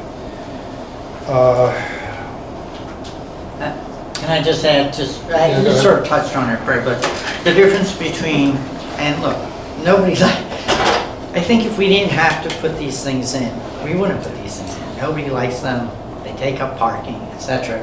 We are very constrained. We have essentially three separate water flows, I guess. Watersheds, thanks, within the borough. And each one of those we have to address. So we are somewhat constrained by that, where these things can go across the borough. And as Fred pointed out, the difference between us and Lower Merion in terms of what they can achieve is they have a lot more green space. They have actual creek flows. One of the ironies of Wynwood is that we covered up the creek, which actually you can't put in creek mitigation measures in an underground creek very easily. And so, you're right that you don't see these things in Lower Merion, but they have the land and a different topography that allows them to do something different than what we do, which is, also an expense to us. And I do want to mention that, yes, getting money back from the state is a factor, and I think that's actually consistent with our fiduciary duty to try and place these things that are in a way that minimizes the cost to the residents as a whole. I think we're trying to be fiscally responsible in that way. I don't think that's a negative thing. I think that's a positive thing. Just to address some of the other concerns I raised. Yeah, I agree with the point about the grants. And the design changes that we've made are primarily to address concerns that people have raised with these. So we're trying to shrink them to the size that we think will still allow us to get the credits from the state, putting in fencing to make sure that they're safe, making sure that vehicles can go through. So, they are not wider than a car. So any place where car parking is already allowed, they are not going to constrain the road further than a car would if a car were parked there. So I think these are all reasons here. And one reason Windale was looked at is because it does, as Dennis said, it has less of a parking issue than most of Narberth. I mean, I'm looking at Google Street View videos. There's lots of open parking spaces. Our own parking study determined that Windale did not have a significant problem, and I believe everybody who's spoken up has a driveway. So all of these are things that are going into our thinking about where we can site such a property, such an object. And I realize that it may not be everybody's cup of tea, but they do have to go somewhere. That is, we don't have a better alternative. We do not have a better alternative at this time. Regarding, can I just ask, I just have a question. I may have misunderstood this, but is there something like a filter that goes inside the storm drains that can catch the sediment without putting the bump outs?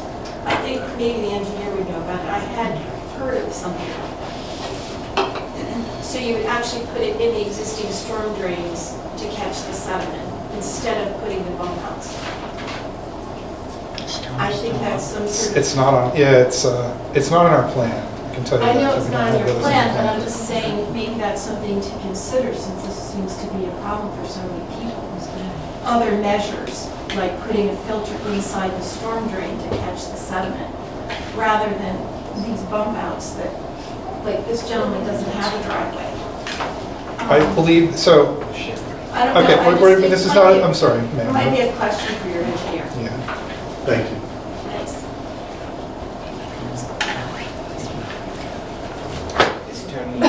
Is Tony still on? Yeah. All right. Tony, can you address that question about the putting filters directly in the storm drain? Yeah, there are certain measures that DEP does approve, and certain facilities that they do not approve. I don't know. I'd have to look into it to see if these types of devices are approvable by DEP. I don't know that answer off the top of my head here. Thanks, All right. I'd certainly be interested if this could get evaluated every year. Like, are there better ideas? Are there different structures that can be approved? Because, I agree that this is going to cause an increasing squeeze, as the years roll on. Certainly if somebody wants to propose something better. But the problem is then we have to get it approved by the state. So we'd have to figure out, I don't know how that process would go. We have to convince the state that it's a valid approach. We already had to go through a multi-year process to get the plan approved in the first place. I don't know what it would take to get it. Your job to explore those options and go to the state. You have to go to the state, fine. You have to go to the state for lots of things. I think the first step would be for us to be informed about a better option. So if our engineer can propose something that is going to solve our problems. We spent years working on this. Yeah. So I think that with if there were something simple that we could do, like putting filters in our, if there were something simple that we could have done, it would have been, But he doesn't. if our engineers were determining. He wasn't sure, so I don't think that has been explored. Right. I don't think you've explored all the alternatives other than something that gets built. So Tony, why don't you let us know at a future meeting whether this is a viable option for the borough, in your opinion, okay? We can do that. Get back to this.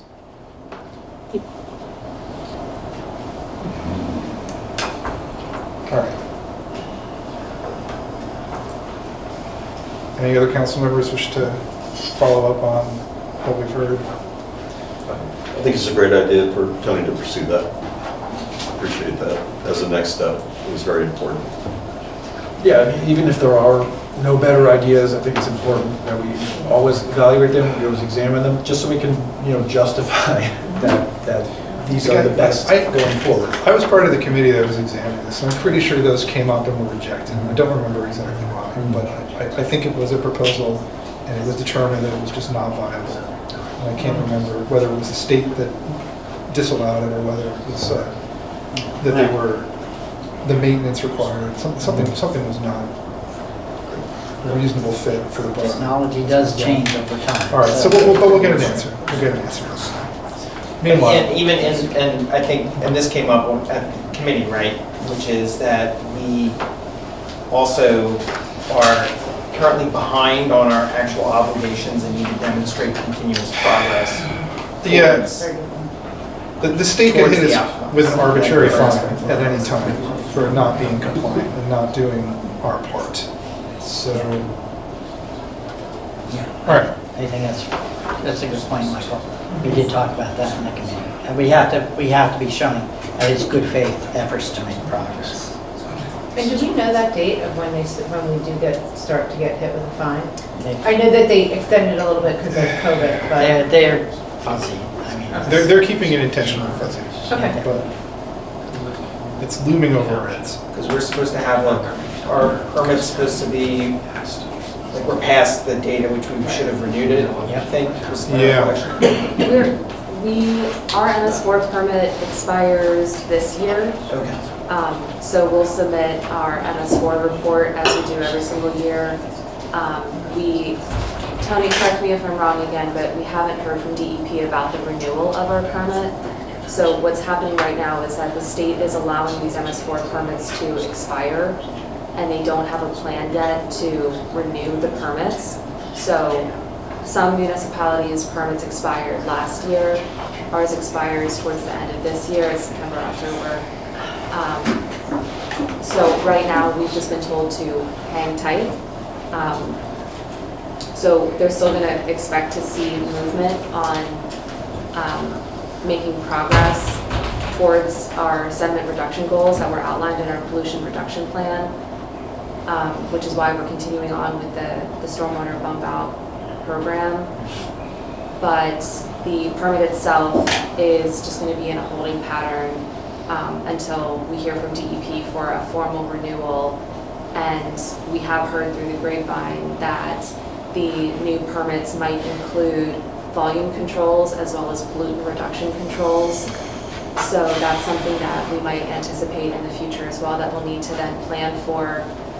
So it will require some additional engineering and consideration as to how we can accomplish those goals given our current infrastructure and geography and budget and all of those other considerations. Yeah, so, and that would probably be the natural kind of like reevaluation each point once we actually know what is going to be required of us in terms of new requirements. Once we know that, then maybe that's a point at which we could take a look like folks are suggesting.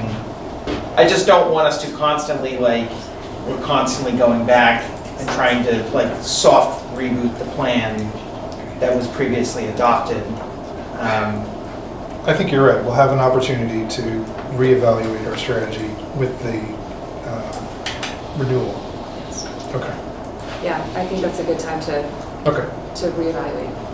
All right. Can you delay the one in front of my house until then? We have to continue to make progress. We have to continue to build things and show the state that we are reducing. Well, why wouldn't one show good faith progress towards? You're not going to make the target this year. I mean,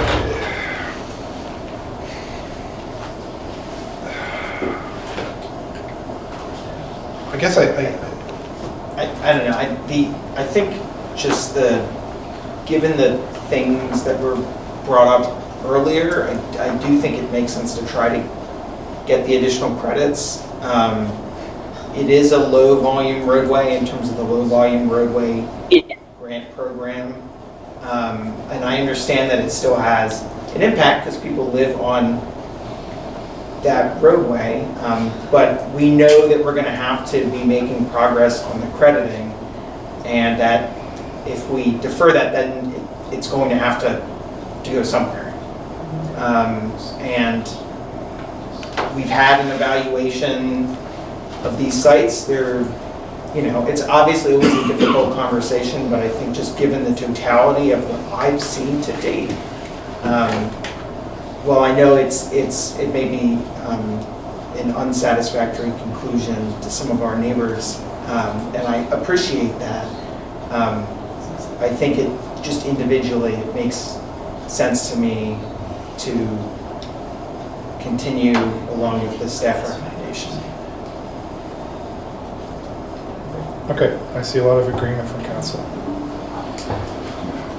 So this will be back on the agenda in 2 weeks.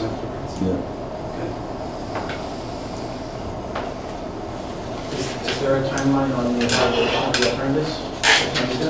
What we're saying is that the evaluation of alternatives is going to take place probably in a couple of years when we have to renew our permit, because we're not going to do anything that isn't state approved. And in order to get we will need to get state approval for our permit at some point. So that is the time at which we will reevaluate our policies. And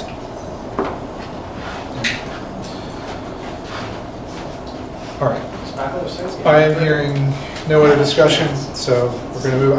I'm sorry, folks. I realize that you have concerns, but we don't have a better place at this time to put the bump outs. This is our engineers are telling us. Put a line there and move on. Yeah. That is I not appraised something my that property today, and then I appraised it after the bump out, then how is that going to compare with the cost of the grant that's coming in? That's a good question. And who's going to pay for that? I think you'll all. All right, folks. Yeah, Public comment is over. Right, you need to factor in the cost of future litigation. I'm just going to leave it at that. You can figure out the cost benefit of that. All right, look. Borough Council determines the siting of public infrastructure. I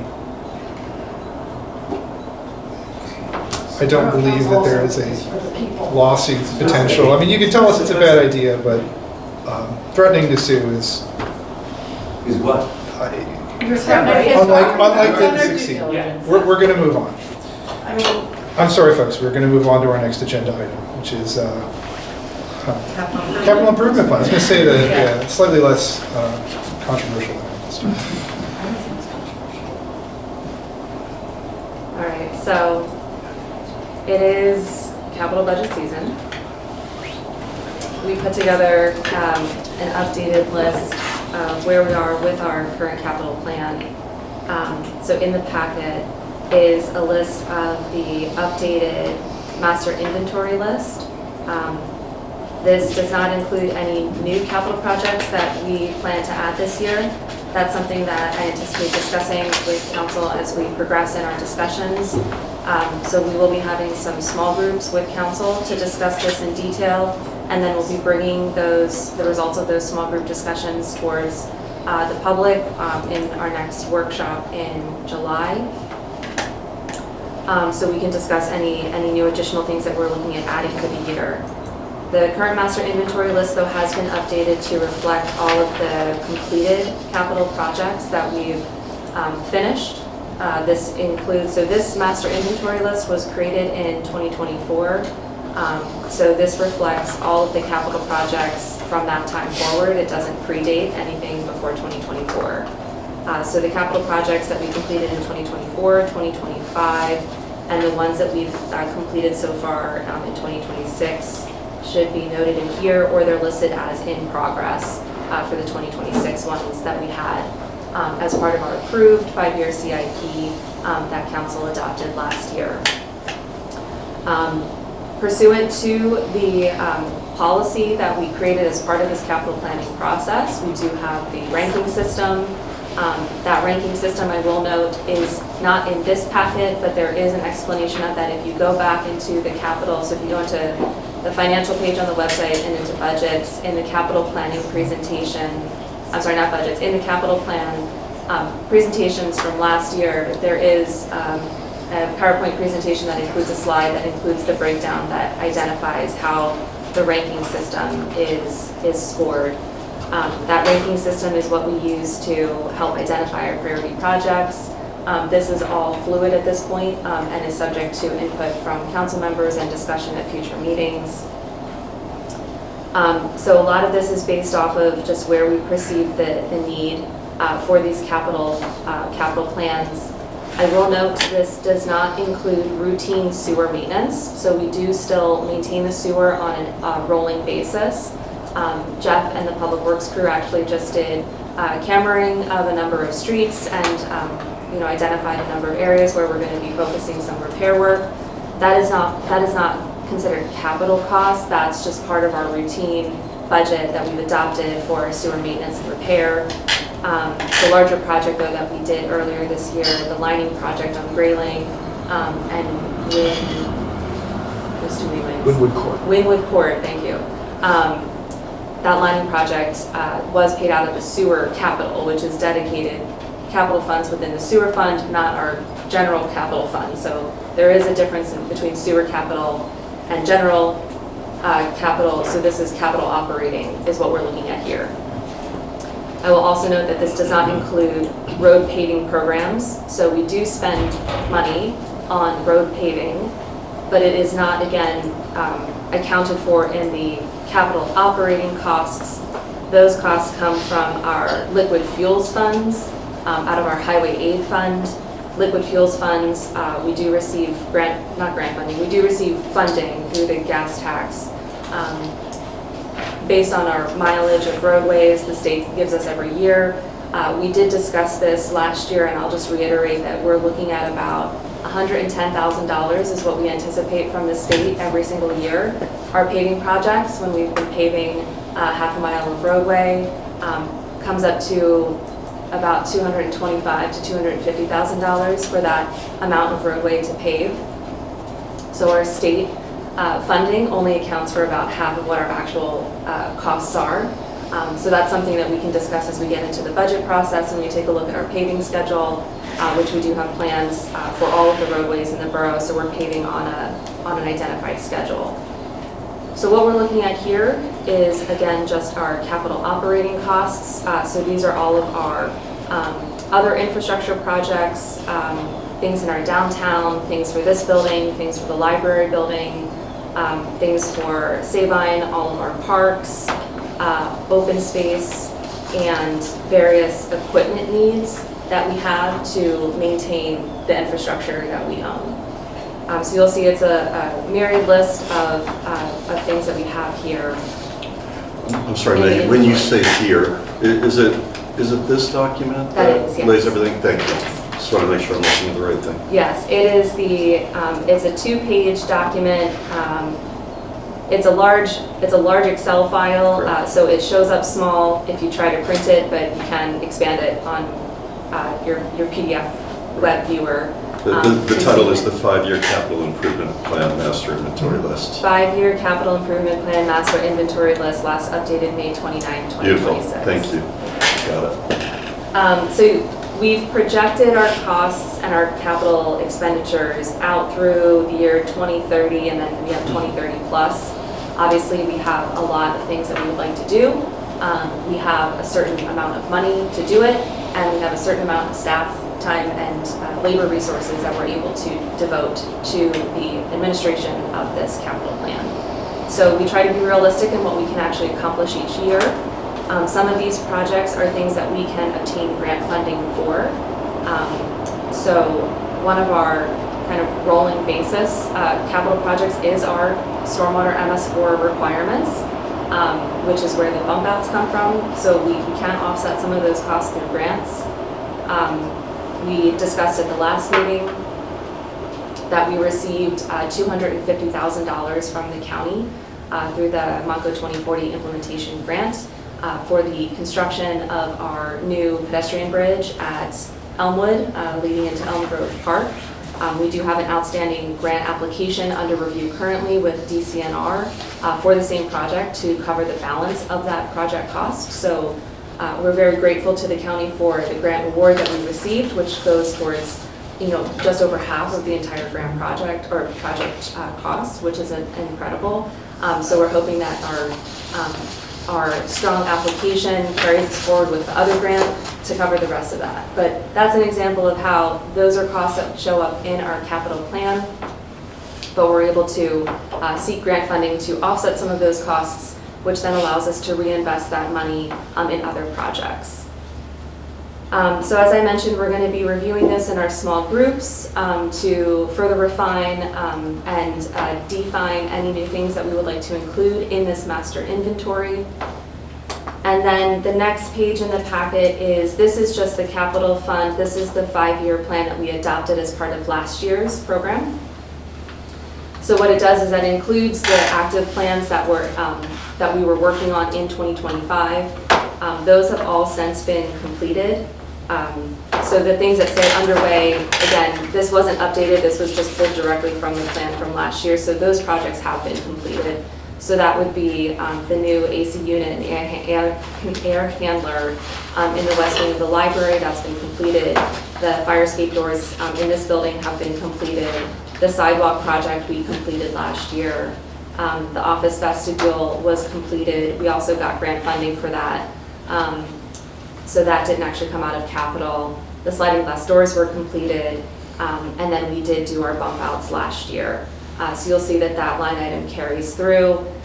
The reason why the bump outs last year was a reduced cost was because that was the actual cost of the bump out installation. We had that information at the time that this document was created. But we do have a kind of flat budget of $105,000 for the bump outs for each year moving forward. So you'll see that the 2026, this was our CIP.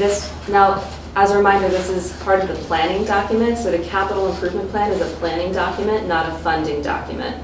The funding document is the budget, is what we actually authorized for approval. So this just represented the projects that we planned for as part of the CIP last year. So obviously some of these are things that we are going to be moving forward with and things that we've already done. So things like the elevator. We purchased the EV vehicle last year. It was a loan. The loan payment is due this year, so we'll be paying for that. The police radios, the library vestibule infrastructure just authorized us to proceed with that. The camera security system, that project is already done. The dump truck, we've already authorized purchase for that. The town clock repair, that's underway, and we were just informed today, Jeff, that our materials have been... They have shipped, we're still on track to start that, I believe, the 18th. The baseball bleachers project, we've amended that from the time that this planning document was created, so we scaled that project back. We'll be proceeding with that later this summer. The school zone sign is still TBD. The 300 block of the Grayling sewer main repair, we had included this in the capital budget, the capital budget instead of just the sewer capital budget because of the cost. But again, we were able to find an alternative to that. It came in at a much more reasonable cost, and we were able to pay for it entirely out of our sewer capital. So this $325,000 just came right off the top. Didn't need to dip into that for this year. And then again, we got the grant funding for the pedestrian bridge. So this was just included in the packet as a reminder as to what our CIP for our 5-year projection was. So obviously we were taking a look from 2026 to 2030. This year we're going to be taking a look at 2027 to 2031. I don't know if any of you ever imagined saying a year 2030 anything. So here we are in the latter half of the decade almost. So we're going to be looking ahead for the next 5 years. So this is kind of our template.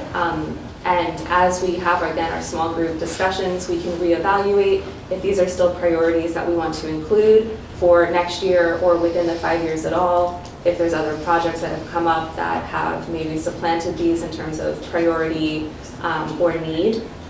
So this is, again, a malleable document. And we'll continue working on this and discuss this at upcoming meetings. So we'll have a revised 5-year schedule, look ahead. And then finally, the last document that I included in the packet, this was a proposed phasing to implement the Master Parks Plan. So obviously we adopted the Master Parks Plan in February of last year. Taking the priorities that were identified in that plan, taking a look at kind of where our timeline and budget and needs were. I drafted this Gantt chart to represent a proposed plan. Again, malleable, this is not set in stone. We did review this last year, but again, in our small group sessions and then bringing it back to full public discussion, I would like for us to evaluate this to see if this still meets our goals and priorities for what we want to focus on. Most of these projects were included, actually all of these projects you can see because they have a CIP number, were incorporated into the master inventory last year. So again, if there's any other projects in the master parks plan that didn't make their way into the CIP master inventory, we can reevaluate those and take a look at the timeline for implementation. Again, we have to be mindful as we go through this that we have our funding, our staffing, our phasing, and our impact on the community, what makes the most sense for us. And so this is an iterative document that we do refresh every single year as we look ahead and pivot to where the priorities lie. So we have a number of big things going on. The bridge project is not part of this. The bridge is a wholly separate funding scheme and so doesn't fall within the CIP.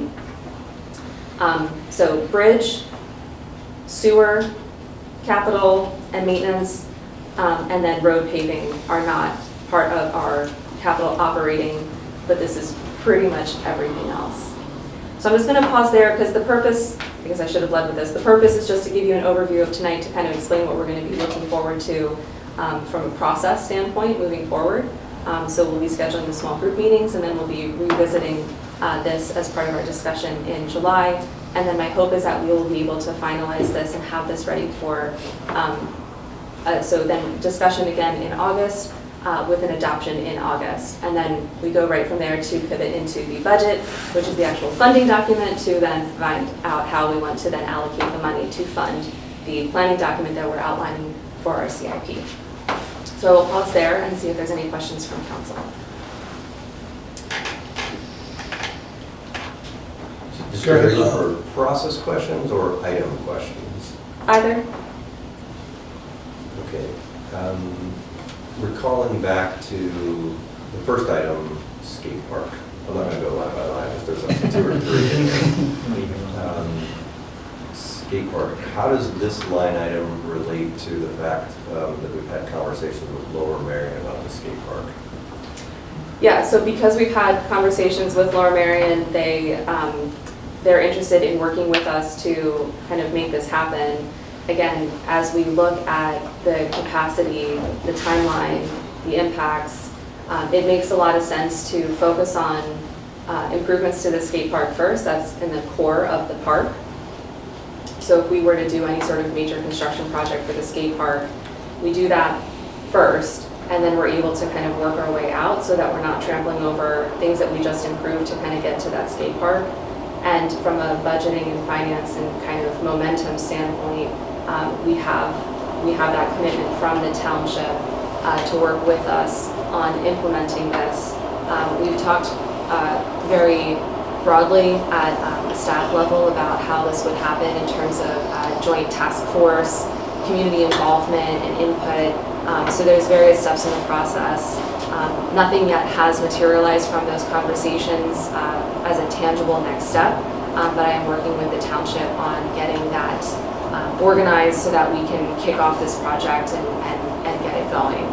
But in terms of the parks projects, it is staff's recommendation that we focus on that first.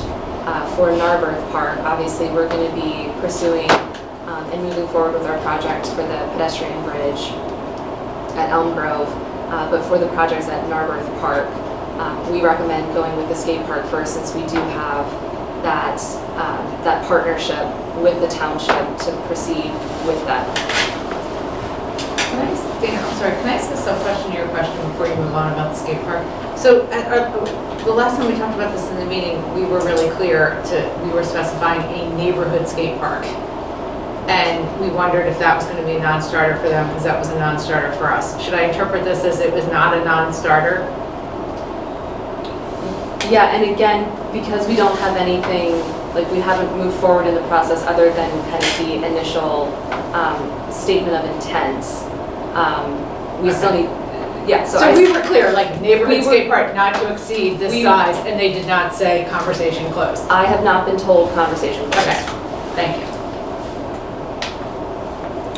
Thanks, Dana. Well, hold on, Danny had another Yeah, question. Jeff, what do you want to ask? I want to make sure everyone talks about the skate park first. It's really going to depend a lot on, our partner. We're going to have to negotiate this with Laura Marion, so I don't think we can say with too much accuracy. It's a lot easier for us to say if we're going to replace a water fountain or something. This is a big project, and it's going to depend a lot on Laura These are Marion's. my next two questions. Yeah. So, I'm just one person. I would offer that, could we look at Narberth Park? Sorry, I know we use Narberth Park broadly here, but I mean the playground, Candyland or whatever it's called right now. Seems to me that's the most used on this list after the basketball courts, but that could be just me. And then the second thing, I was wondering, is there a way to break some of these down? Like, so I was at Sabine not too long ago, and there's a beautiful little place where we would put a water fountain. Somebody said water fountain, that was my next one. Can we put water fountain on here? We already have at least one water fountain down there. I'm not sure what it refers to. Right in the middle of Sabine.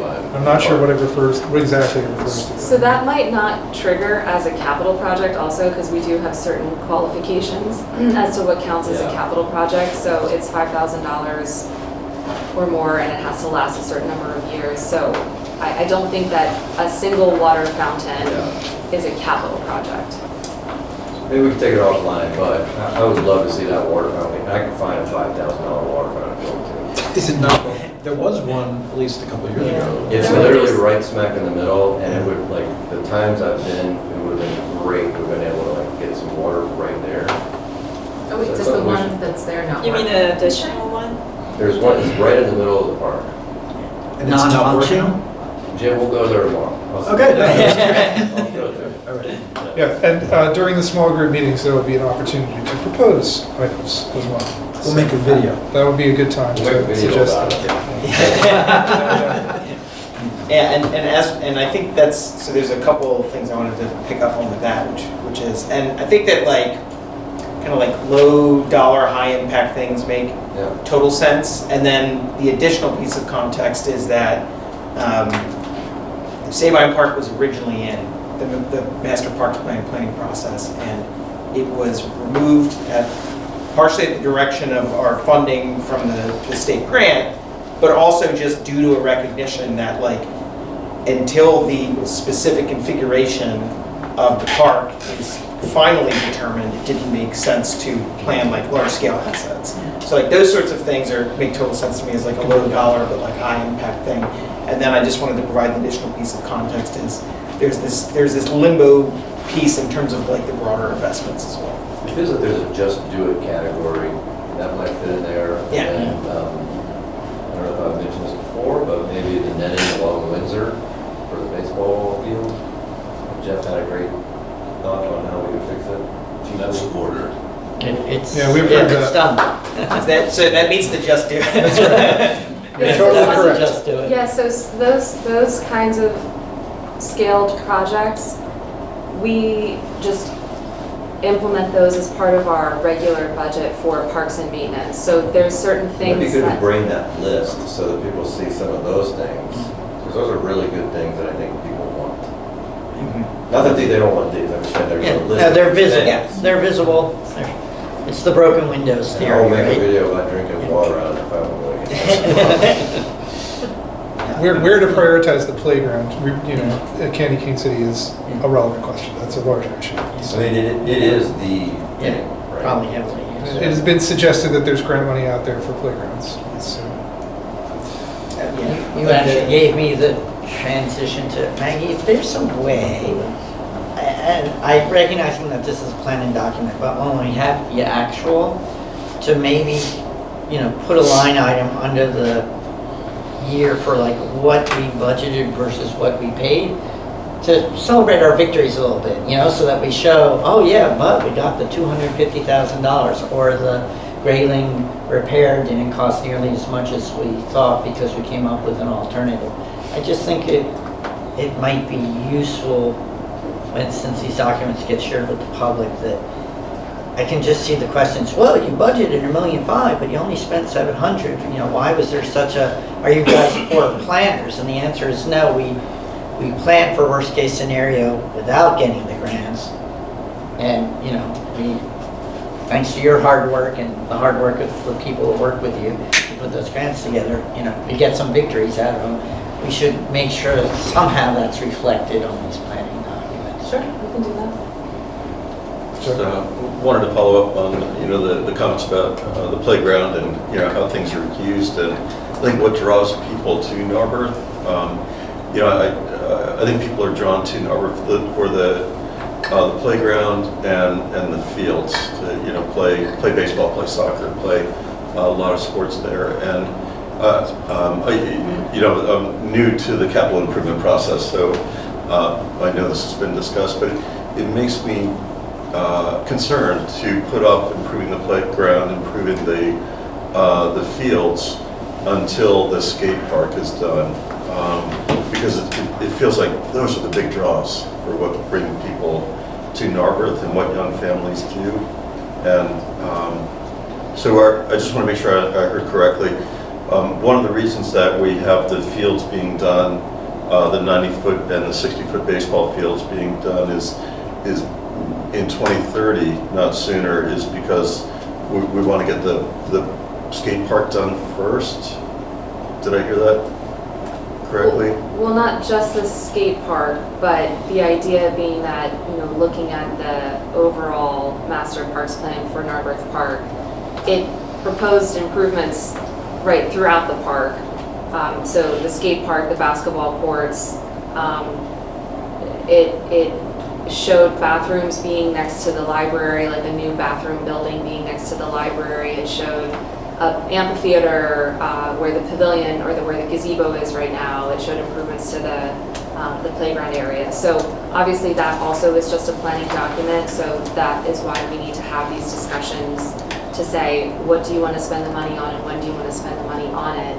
We do also though have to weigh those discussions and needs and wants with kind of logistics and how long things take to build.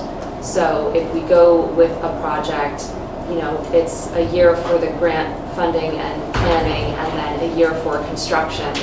So we want to make sure that we time it so that we are applying for grants every year for the thing that's going to happen in 2 years. Right. So that we're not then in a position where we create a backlog for ourselves or where we have projects kind of stacked on top of one another and then we just lose all capacity to be able to manage them, because this project is to do all of the improvements throughout the park.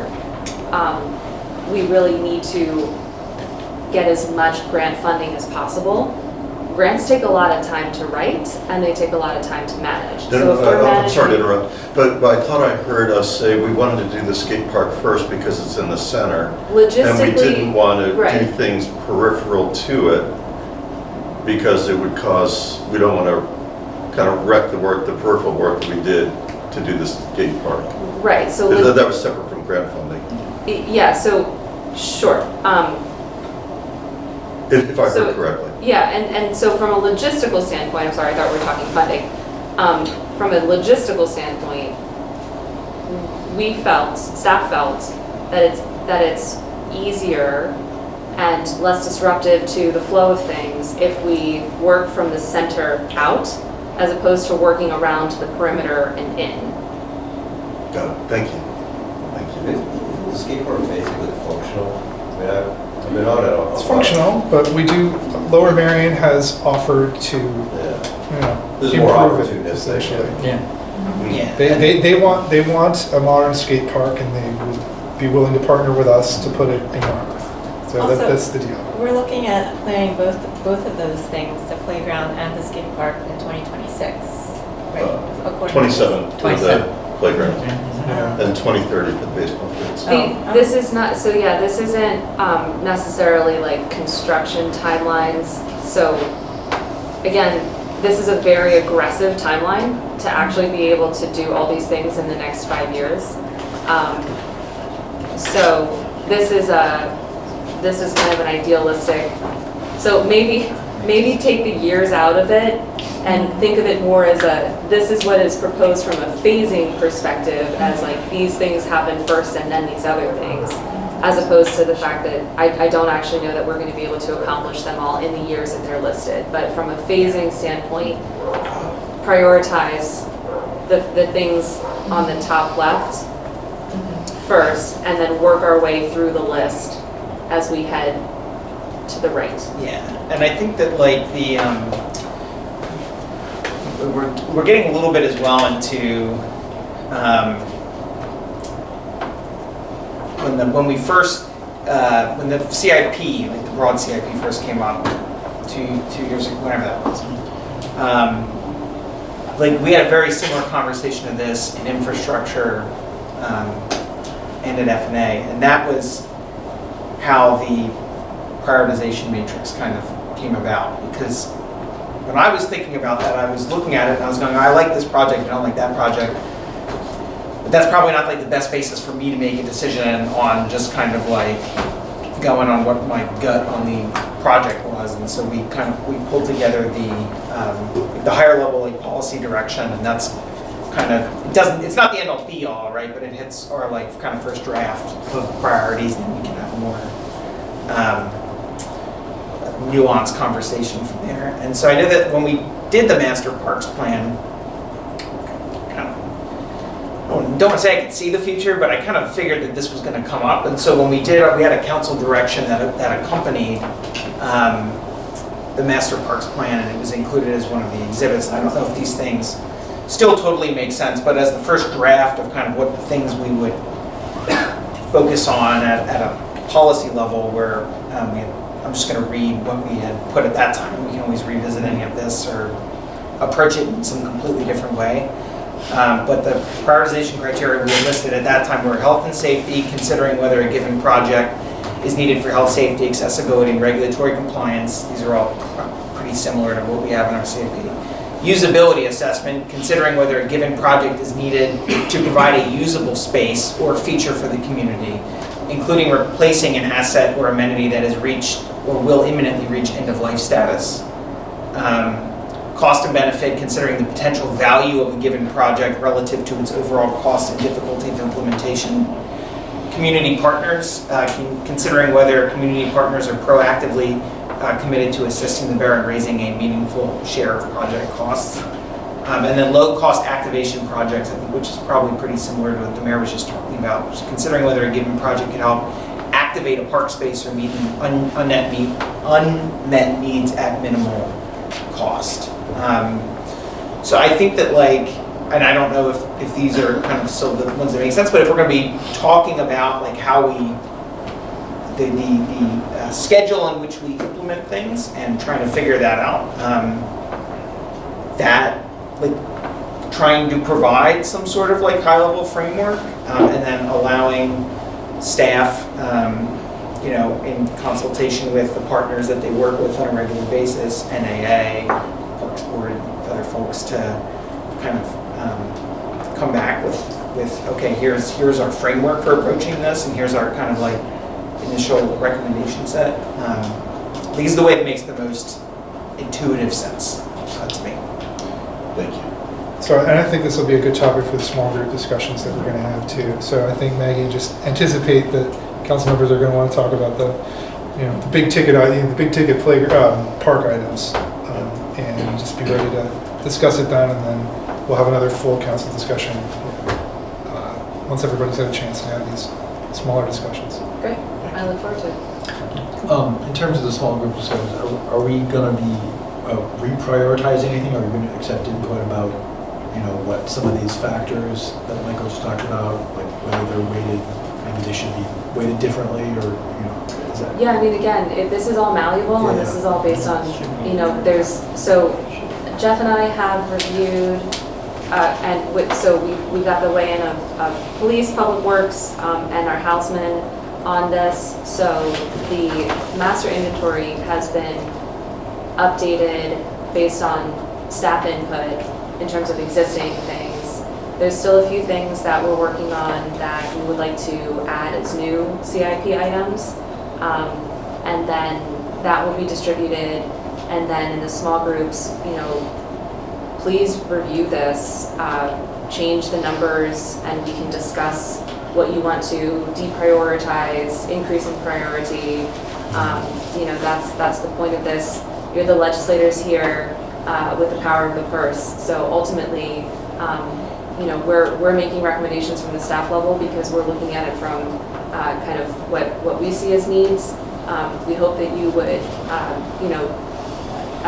take under consideration, because we're the ones working with the machines, and I say we, but it's really Jeff. Working with the machines out in the field every single day, kind of seeing the things that need fixing.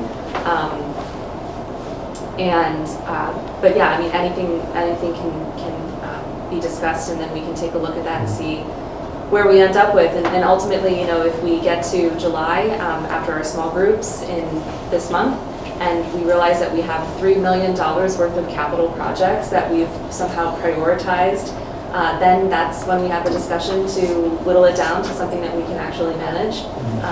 That's the process. So absolutely, I welcome your feedback. Is there going to be a write-up of the new items? I mean, I don't know, does the spreadsheet include like a little, a bigger description of the items besides just their name? Because I know there's, Jeff has proposed a number of new additions to the list. So what we can do, so this is something that we've talked about internally. It hasn't yet been drafted yet, but to have a fact sheet for every single one of these CIP items. That doesn't exist yet. The fact that we have the master inventory was a huge lift that Matt and team went through in 2024. The next kind of iteration of the CIP that I want to start developing is to have a fact sheet for each of the CIP items to kind of have that level of detail for council and for the public to understand specifically. So when we say the library vestibule, what does that actually mean? Okay. We know what it means. So it's just a matter of developing that. So what we're going to be doing is for the things that are kind of hitting the higher priorities, I'll start drafting that list, the fact sheets, and then we can do fact sheets for the new items, or at least highlight the new items that we're adding to provide that explanation. So it's a big lift for us. It's a lot of work to prepare this, but once we prepare it, then so you will not see a fact sheet for every single item in the master inventory this year. It's just not going to happen. We don't have the time for that. So we're gonna triage this and do the fact sheets for kind of the higher level things and the new items. The goal being that we'll have a fact sheet for everything in the inventory, and then it'll be a smaller lift on all subsequent years, because then we're just going to be doing fact sheets for the new things or updating the ones if we're kind of changing the scope of work. So things to look forward to, not yet drafted, but we'll be working on that over the next couple of weeks. I mean, all I really was... That is such a heavy lift. Yeah. I mean, you're saying this and I'm calculating the hours in the week. Can you delegate to committees to help you with some? All I really expected was 2 or 3 sentences about these new items, which are new to us. But if you'd like to go further. I'm working out a template to find out what's. It's going to be the high level ones. Okay. It's so really just the new ones. I mean, but you can't figure out what it is. All right. If you don't know what it is, that's a problem. But it's a helpful tool, but also we have limited time to do this. We still have 2 more weeks until we onboard our new staff member. Yeah. We still have, we have, 20 active right to know requests right now. Yeah. So we're not able to devote as much time and attention to this as we would like to. So we'll get through what we can. Yeah, I think it's just us saying, oh, that was not our expectation.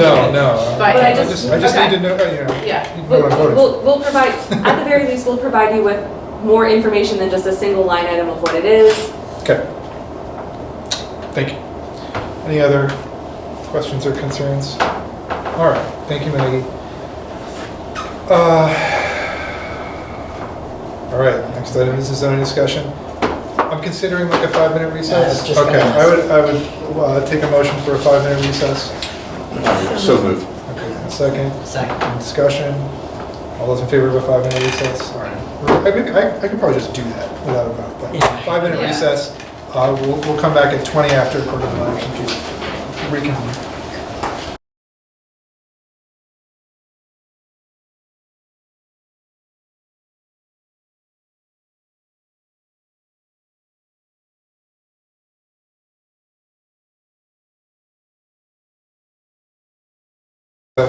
Call this meeting back to order.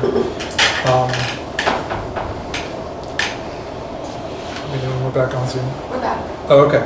I will note for the record that I did look at Lower Merion's MS4 permit, and 100% of their credits from the state are for stream bank restoration. All of it is stream bank restoration projects. They have many of them. And I'll also note that we did, when we were working on our own permit, we did consider inlet filters, and they were rejected based on feedback we received from other municipalities and their approved PRPs. So based on feedback ultimately coming from the state, that was rejected at the time. And we can get an explanation of why exactly that is. But they were considered, and they were rejected based on ultimately guidance from the state. I'm sorry, for PRP? Pollutant reduction plan. Thank you. Sorry, that's what we had to submit to get our MS4 permit. Yeah, got it, thanks. Sorry. No, Not no. everybody was involved in I'm learning. that. All right. Joe, we can talk about the whole process. Or not, but thank you. What does that sound, hard pass? No, I'd love to. All right. You're on. So. I should be there for that too. Okay. I feel like I'm now, learning it backwards. all right, let's move on to our zoning discussion. And we have our document that we were working through at the last meeting. We went through A and what was at the time C. We've inserted a new point. So I'd like to start at B, which is on page 24 of the packet. Okay, so these are, again, discussion points. Feel free to jump in at any time if you feel that you disagree or if you have concerns about this. But these are intended to be inclusive points. So once again, I'll start by reading what we have here. This is a summary of community feedback. So this is distilling a lot of what we've heard from people both in favor and against these projects, and trying to acknowledge what we've heard. Quality of life. Council has heard from residents who have a range of individual views and who all have a deep love and appreciation for the Narberth community. Residents generally appreciate Narberth's walkability, its civic life, its location within the Lower Merion School District, its access to commercial, parks, and transit amenities, its built environment, its range of housing types, and its accessibility to other major activity centers in the region. All of these things and more make Narberth a desirable place to live and work, which supports a high quality of life and strong property values.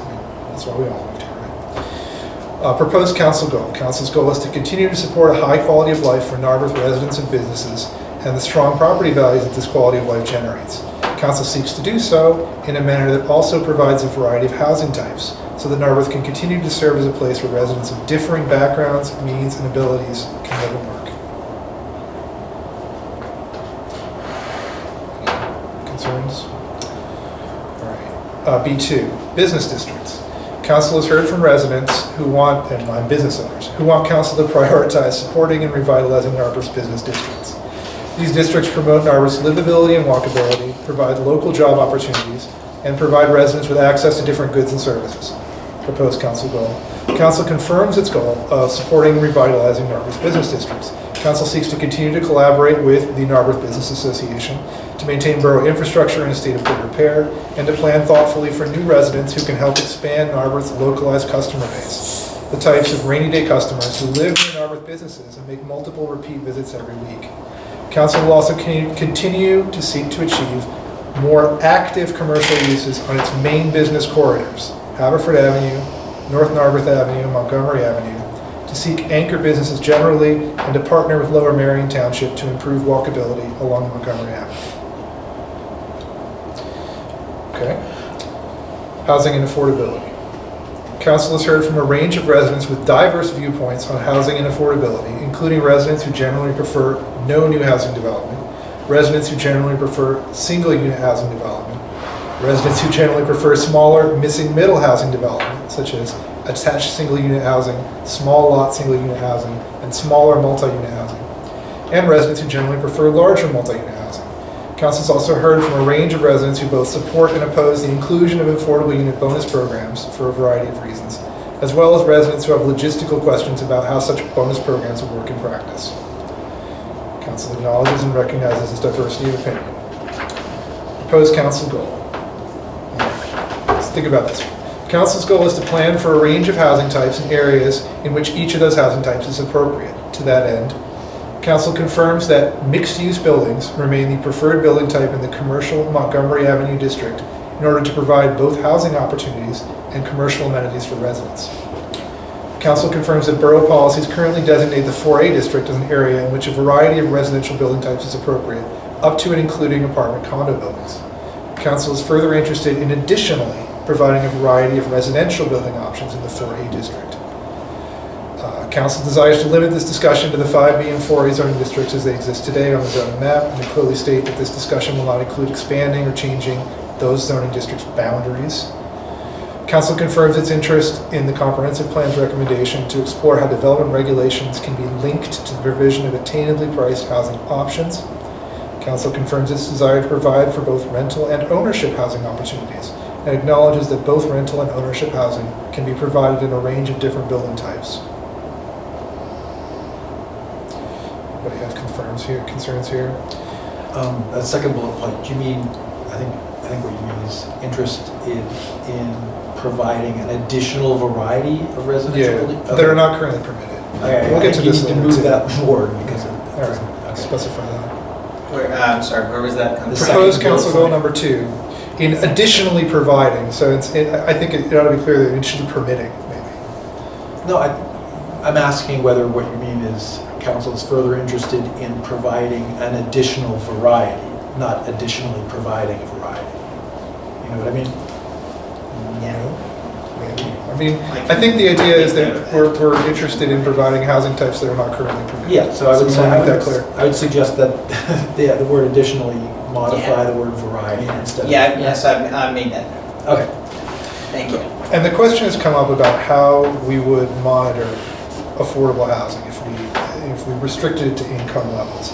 And I know that the county has offered to partner with us on that.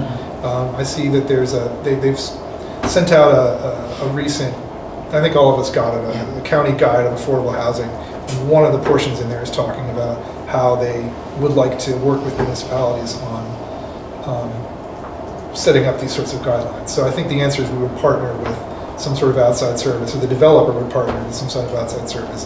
The borough would not be in the business of ensuring that income levels of residents. But this is a solved problem. Like, there are lots of places that do this. There's an infrastructure in place already, so we would be tapping into that. I mean, I don't think Lower Marion Township does it either. I think they have an outside, a countywide, or county level organization. But yeah, I think we definitely do not want to be in the business of checking people's salaries, and that is something for an outside group to handle for us. So find a partner in order to implement any affordable housing requirements. I think would be a bullet point there. Just a couple questions. One is just want to make sure I understand the purpose of what we're doing. This is a draft document, and we're reviewing it now to approve it as a finalized non-draft version, or what is it that we're doing in reviewing this?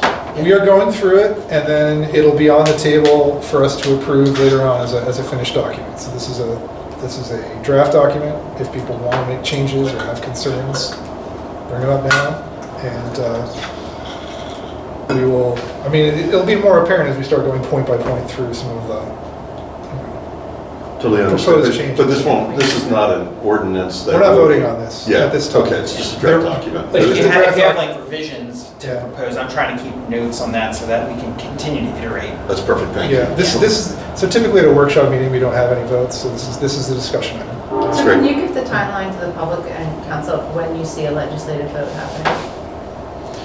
So the steps that we need to take are, we need to ask Montgomery County Planning Commission to codify a set of requirements for us to vote on. So even if we decided tomorrow, even if we decided tonight, here's what we want, we still would have to give it to MCPC. They would have to come back to us with language that we could then vote on. So the actual vote, like on final language, is going to be maybe July or August at the earliest.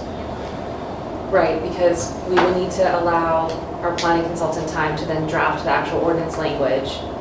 And then per MPC requirements, it goes to the planning commission for review. And then it would come back to council. Council would then authorize advertisement of the ordinance amendments. It goes through a 30-day public notice period. And then we would have a public hearing whereupon council could move to adopt the ordinance. So depending on when that draft is created, and keep in mind, we're still finalizing the recodified ordinance. Planning Commission at its meeting on Monday did make recommendations to move forward with some proposed revisions regarding fitness uses. So that's an option. So we were gonna have our planning consultant start drafting an ordinance amendment specifically for that. So if all of that can get accomplished somehow ahead of the Planning Commission meeting packet deadline for July, then Planning Commission could review it in July. More realistically, I see the timeline being that that ordinance draft would be ready for review by the Planning Commission in August. And then it could come before council at the work session. If Planning Commission moves to recommend it, it could then come before council in August for advertisement. And then it would still be another month until any adoption would happen. So then at that point, we'd be looking at a September adoption. So I would suspect at the earliest, a September adoption is the fastest that this could proceed. So I'd like to see if we can have something for Planning Commission, or have something for MCPC after the June business meeting, but it's going to depend on where everybody is. So did I hear you say work session in August or September? Because we don't currently have scheduled work sessions. Right, I'm sorry. So August business. Okay. Yeah. And we do think there's an additional piece here, right, which is that at least the current way structured, there's areas of this where we ask Planning Commission to provide recommendations on things that they have maybe discussed at a broader level, but so for instance, like lighting buffering standards, the potential for front yard landscaping, they've kind of talked about those things, but they haven't provided a level of specificity, so I imagine that they would be spending at least some time kind of like kicking the tires on some of those things. And then we also requested at the last meeting to, be provided with like renderings, kind of massing exhibits. So I don't know at what point, whether that would come to us earlier or at the same time that we're kind of receiving. I mean, I'm hoping that we can get that before our next meeting, but we'll see. So, Frank, just before you move on, I pulled up the language from the county thing that they just sent out about the incentives, affordability incentives, and this is what they said. The best time to set aside these units is when a new development is constructed, but many municipalities and developers lack the capacity to ensure these units continue to house income qualified residents as units turn over or are resold. In particular, smaller municipalities often lack the necessary resources to take on this task and may not want to become so closely involved in what might be perceived as sensitive resident information. To overcome these barriers, the county will work with property managers, municipalities, and other partners to streamline income verification and compliance processes for income restricting housing. Yeah, and they developed that specifically, I think, we were like back when Planning Commissions first started looking at this, I think we were probably maybe the first ones to ask them, and they kind of had said, oh yeah, I think this is becoming an emerging thing. So this has been on their radar specifically for smaller municipalities to take advantage of a certification system that we don't have to run. That's very helpful. I guess for me, the question then becomes like their timeline versus our timeline, because if we put in a housing affordability bonus and this isn't in place, how are we going to handle it in the interim? I think when this came up, so they currently run certification validation systems for the things that they work on. And when that had come up, I think the answer from the county was, if you guys want to get this done, we are here to help you do that because we would like to get these things in place. And so that was what was said at the time. I don't know if anything has changed, but that was the impression I got, was that like, we will move at your speed, you know, that's what I'm to get hoping. it set It's up. like if we do it, that we don't get stuck with this for some interim period. Like hopefully they can step up and maybe we can check with the county on that to say, hey, if we adopt this in September, are you going to be able to help us? Yeah, no, for sure. And keep in mind as well, right? Like the certification only occurs after a certificate of occupancy for any given project. Right. So it's like multiple, like the actual work that like the county would be doing, on even at its most aggressive, is several years away. Like the thing you actually have to have in place is the restrictive covenant agreement that you're going to be recorded through the development process, and you kind of know what's going to go into that. I think we would settle for an MOU from the county or something, saying that they would have this in place when the building is. And again, as they point out, the real issue isn't usually at the initial rental or sale, it's at the turnover point. Real quick, Fred, Michael, the second bullet on that page, toward the end, it says up to and including apartment condo buildings. This is just really silly wordsmithing, but it makes it sound like there's a hierarchy of buildings. I'd just say and including. Perfect. Yeah, that's a good. The other, I'm sorry to go back, the first page, item 2, business districts. The council goal, really focuses on new residents and people who can walk. In speaking with a lot of the businesses downtown, many share that they find that 50% or more of their customers are from outside of Narberth, and I don't know if that should be included here in some way, that that we understand that it's not, people who walk there can't fully support our businesses. It'll help. Yeah.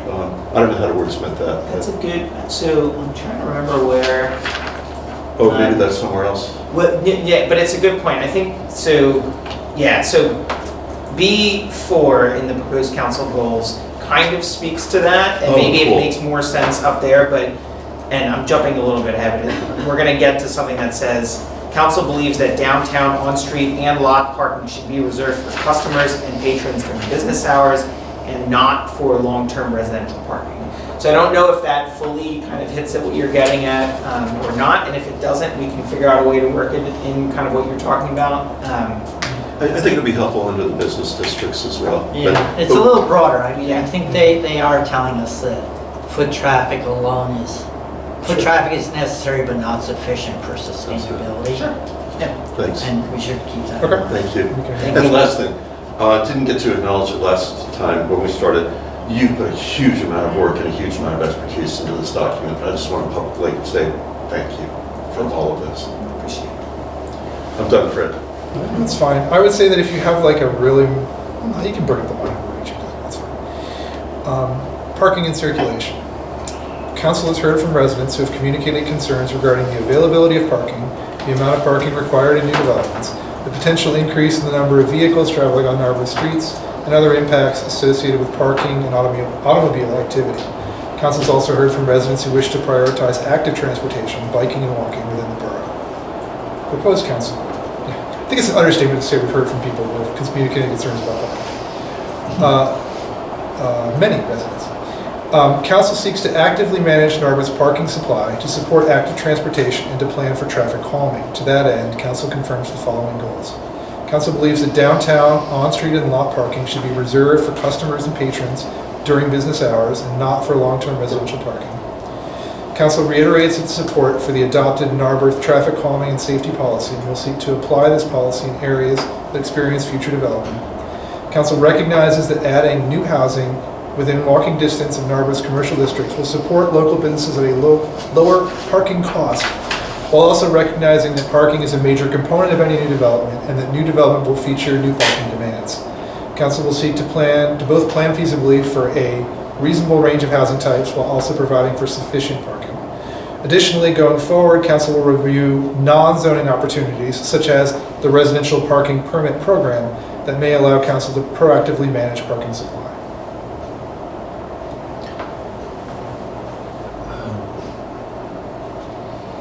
Is there a reason to mention, we don't mention employee parking? Like Council believes that downtown on-street parking and lot parking should be reserved for customers and patrons during business hours.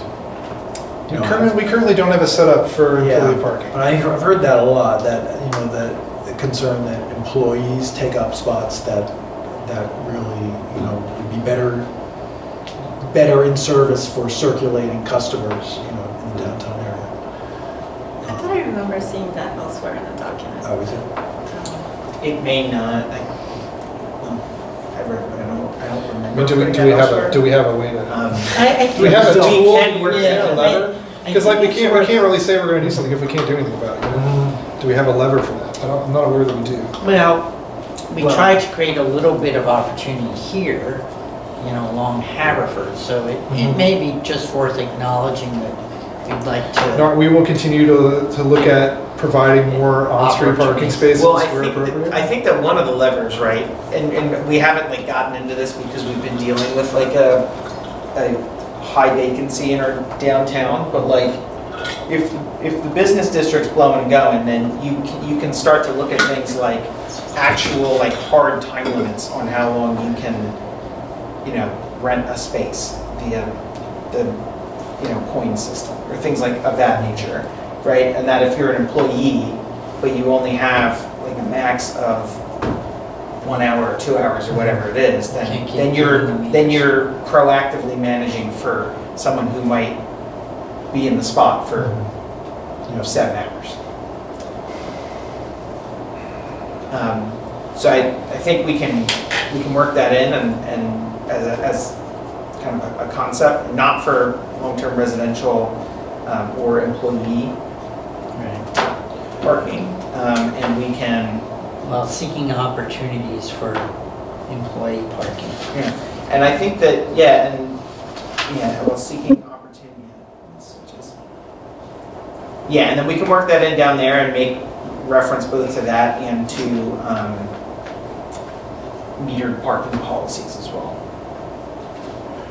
In the last meeting, thank you. In the last meeting, we heard from several residents who, this is related to circulation, to, you know, how are we evaluating the impact of increased traffic circulation? You know, like if there was an apartment building on 198 Elmwood, do we do a traffic impact study? I don't know if that belongs in here. It's already required under the current code, a traffic impact study for, I'm not sure what the limit is, but for instance, Tim is seeking a waiver of that requirement, but it is a requirement. Okay. So I'm sure a new apartment building would trigger it. I don't know what level triggers it, but I'd have to double check what the a code says. substantial level of development triggers it. It's based on the ITE standards, which is like a standard traffic engineering analysis, and you have to meet the threshold for a minimum number of AM and PM weekday peak trips generated. So a single family home wouldn't generate enough trips. So the proposed conversion of the Citizens Bank building is like right at that threshold where it would have enough trips between the commercial and the residential that it would trigger that requirement. Anything, you know, of equivalent or greater in use intensity, number of units, or larger commercial spaces would likely also trigger that requirement. But that's based on trip generation, and that would be up to the applicant to determine what that trip generation is, as to whether or not they fall above or below the threshold to provide that as part of the land development process. Thank you. And I think we would also want to be like very attuned to like, in the instances where we're requiring it, like, what's the goal? And I think often the goal is traffic calming. And sometimes traffic transportation impact analyses, that's not the thing that like, that's not the output that you get back. And so I think anytime we do these, we should go into whatever scoping meeting occurs with like an actual sense of what the outcome that we want to get out of it is, versus just having like a TIA that just kind of like doesn't actually do anything. Someone spent money on it. It's kind of worthless. And then, but if we can actually like have a specific drive towards a specific outcome that addresses for kind of some of the things that we've heard, then I think there's nothing with that. Thank you. I just realized, do we, and I don't know if it goes here or someplace else, but do we mention, we should be probably talking about, if we're talking about traffic and traffic flows, that we would want to be consistent with the outcomes of the Montgomery Avenue corridor study for 5B. So that study, and you can jump in if I'm wrong on this, like they made a point to say that like they weren't approaching that from like a level of service analysis standpoint. It was from a pedestrian safety standpoint. I mean, they're talking, and I raised this in the meeting that Jeannie was, are there, because we are talking about flow issues and like not getting people stuck in they talk about how if you get stuck in a traffic light for more than like 3 cycles, and what people tend to do is when they finally get through, they speed up. And so I raised whether there were implications for like egress and ingress along Montgomery that could affect that, and they said yes. So I mean, I don't think it's a major point, but I think we should say, you know, taking into somewhere for 5B, taking into consideration potential changes and recommendations from the Montgomery Avenue corridor study. Sure. Yeah, and I think that like some of our existing codes, and I think you mentioned this at the last meeting. Some of our existing codes kind of get at what's the priority of street, right? Like if you have access to a side street, then that's you should be using your right. priority. That's what I'm talking about. Is getting out on the side street to get out to Montgomery rather than directly onto Montgomery and crossing 3 lanes of traffic or 2 lanes of traffic. It's a safety issue. Yeah. All right. Building scale and any other building scale and context. Council's heard from residents who have communicated concerns regarding the aesthetics, design, scale, and other physical features of new construction, and a desire to regulate new construction in Narberth in a manner that reflects Narberth's existing built environment and context. Proposed council goal. Council continues to support the historic district and the historic preservation ordinance, which will ensure preservation of Narberth's historic built environment. What a historic is there? Council also continues to support the zoning code's approach to regulating building form and design. Accordingly, Council will seek to manage growth in strategic areas and to utilize form and design regulations, buffering standards, and other such regulations to address concerns about building context, scale, aesthetics, and other related issues. My only question there was the phrase strategic areas and whether that's somewhat loaded. I mean, don't we want to seek to manage growth in all areas of the borough, not just strategic areas? We could just strike that out and just say seek to manage growth and to utilize form and design regulations. That was what I was suggesting. I guess that might be saying that we think there are certain areas of the borough that are more suitable for larger scale buildings, right? I mean, that's what we're communicating, like Montgomery Avenue, I think.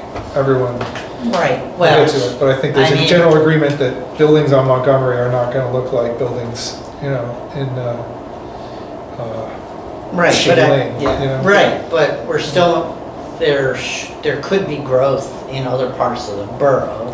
Yeah, growth is the wrong word. Yeah, I mean, if you're talking height, that's different than growth, right? I mean, or density. So that's why I think it's managed growth. We can just strike. Yeah, that's fine. Strike what are we? In strategic areas. We're not limiting the managing the growth. Because we will eventually be talking right. about other districts. I wonder if it would be helpful to also kind of estimate what percentage of the borough is in the historic district. Just for clarity for the public. Council recognizes that X% of borough buildings are protected by the historic district and are thus, yeah, sure. We'll make that a new bullet point. We'll figure out that number and put I it. did look at that at one point, so I'm sure I have it somewhere. I have a guess. Your guess You know is what it what, 65? Something like that, 65. It might be higher. I mean, it depends if you're an awful lot. Yeah. Almost all the residential. And the number's probably different if you go by like acreage versus. Well, that's what I was gonna say, is how are we It's easy to do it by units. It's Yeah. harder to do it by square footage. So I think we can just look at units or individual buildings. It'd be the simplest. Yeah, we could probably, I'll see if I can do Individual. both of those. but- I can do that. Just give me a minute. I think it was in the comp plan. I feel like I saw it somewhere. The comp plan was before. Predated Yeah. the. So Did it? it's not in the comp plan. It might be somewhere, but I can calculate it. Just give me a minute. Fiscal sustainability. Council's heard from residents who have communicated concerns about the existing tax burden in Narberth and a desire to pursue policies that will mitigate the need for future tax increases to maintain or improve borough services. Proposed council goal. Council supports the goal of expanding the tax base to spread out the tax burden and mitigate the need for larger tax increases in the future. In general, council will seek to provide a high level of service at a tax level comparable to that of peer boroughs in Montgomery County.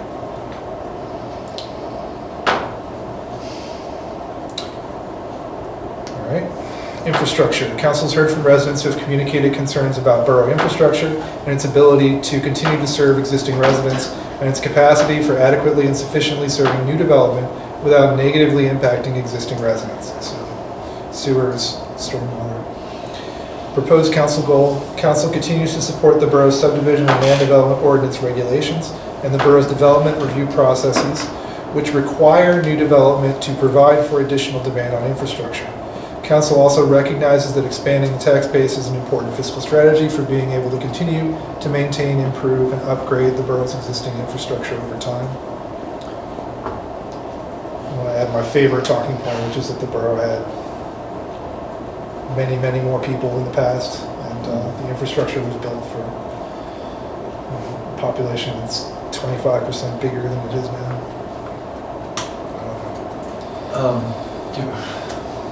It's not my concern. I know roads can handle more traffic, but do we have figures about like what is the maximum carrying capacity of a paved road?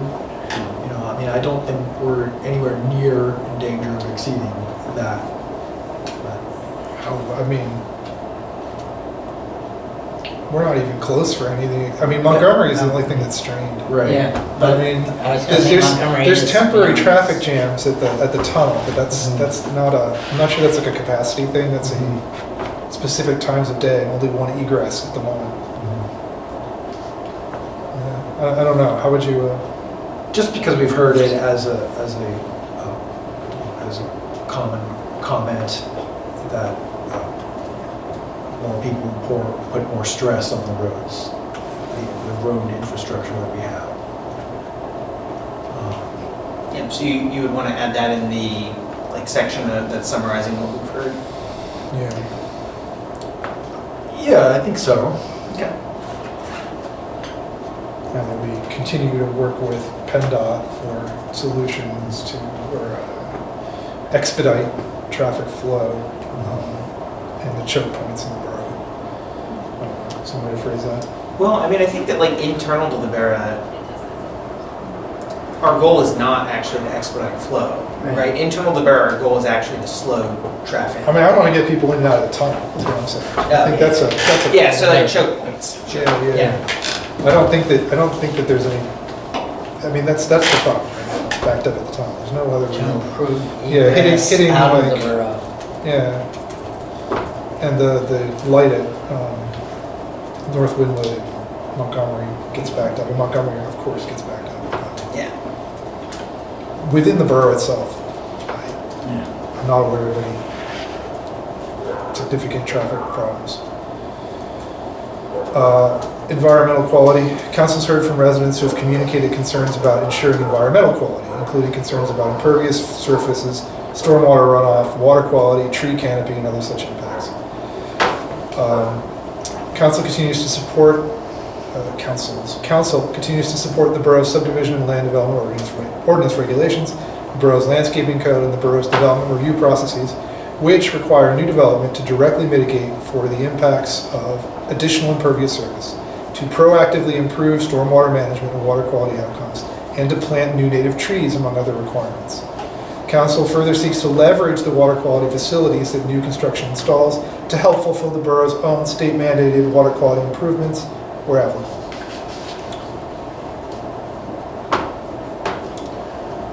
Anything, Cindy? Okay.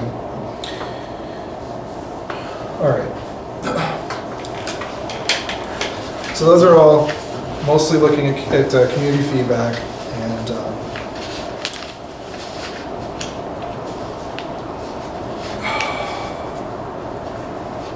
all right, let's move on to D here if people are ready. So D is the document that I circulated that around the council that was added to this packet that's trying to speak more specifically about why some of the changes that we've proposed are on the table.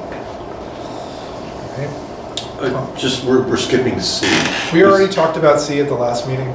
Good, We ran through those, that was pretty quick. That's again, just kind of limiting the... No, it's perfect. Just wanted to explain for the recording why we're skipping 3. Yeah, we're skipping C because we discussed it at the last meeting. Perfect, thanks. All right. All right, first for the 4A zoning district. District description. The 4A zoning district is a gateway to our main commercial district and to our train station. The zoning code describes this district as a transition area between Narberth's downtown and adjacent residential neighborhoods. Multifamily residential is the predominant use, and most of the buildings in the 4A district are multifamily houses with apartment or condo buildings featured on larger lots. Most of these multifamily properties do not meet current zoning code requirements, but are well integrated into the fabric of the borough and have provided housing opportunities for Narberth residents for many years. Much of the development activity that Narberth has experienced recently has produced very large single-unit houses. Montgomery County Planning Commission noted that the Narberth 2040 Comprehensive Plan did not consider single-unit construction to be the preferred future land use housing type within this district, and Narberth Planning Commission recommended that future code updates consider incentivizing multiple units on a lot, especially where consistent with the comprehensive plan. Let's just pause there. Any concerns with that description of the district and with what kind of guidance we received? All right. Proposed policy goals. Council believes that multifamily housing is the preferred housing type for the 4A district and seeks to provide a range of housing options more consistent with the district's prevalent multifamily uses, its proximity to downtown, and its proximity to the train station. Council also reaffirms its support for affordable housing and for expanding the tax base to support borough services. Council seeks the following policy changes to support these outcomes and to limit further large footprint single unit construction. Regulating new build large footprint single unit construction. Council seeks to regulate construction of new large detached houses in the 4A zoning district while still allowing residents to undertake additions to their own houses. I'm going to pause here because we really haven't discussed this as a council. This has been proposed a couple times that should we make single family housing a conditional use? Should we just limit the use of large lots on this in this particular district? Are council members generally in favor of regulating single family houses, or do we want to let the current rules prevail? So there's one piece of context I want to provide, which is that, well, actually 2 pieces of context. One is that, and I think this also wasn't clear to one of the speakers today who had kind of questioned, like, oh, would that mean that you couldn't do single family? And I think the answer is no. That's not what it means. So if we were to do something like this, Planning Commission has recommended allowing cottages as a by right use. Cottages are detached, freestanding structures up to a certain size. 1,800 square feet, something like that. So that so detached single unit would still be a by right use, And then the idea is that if you go above a certain size, in whatever districts, and we're talking about this in 4A, right? If you're in 4A, and then you're of a certain size, for a new construction building, you would have to go seek the conditional use for that, or you could build below a certain size, or you could do a different type. The other thing I wanted to mention is that, there used to be lots of like small scale builders that would do all different types of housing. But because a lot of municipalities made it very difficult to do different types of housing, a lot of them kind of got stamped out of existence or ended up specializing in one very particular type of housing. And so I think like in a normal functioning environment, you would just kind of provide a lot of options and let folks, figure out what works here, what works there.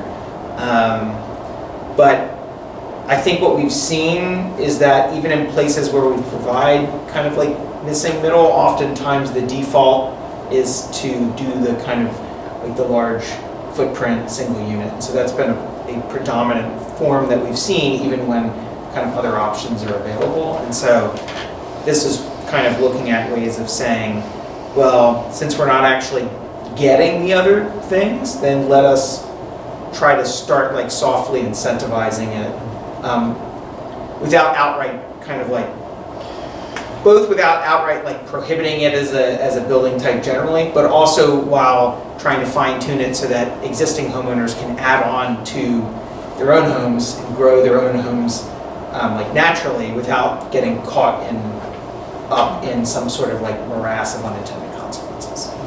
So the specific proposal that we can look at later is to make cottages permitted use, and then single-family detached houses would be a conditional use. Some conditions might include going through our green building standards, providing an ADU, setting a restriction on the gross floor area. So those are kind of accelerating levels of complexity. So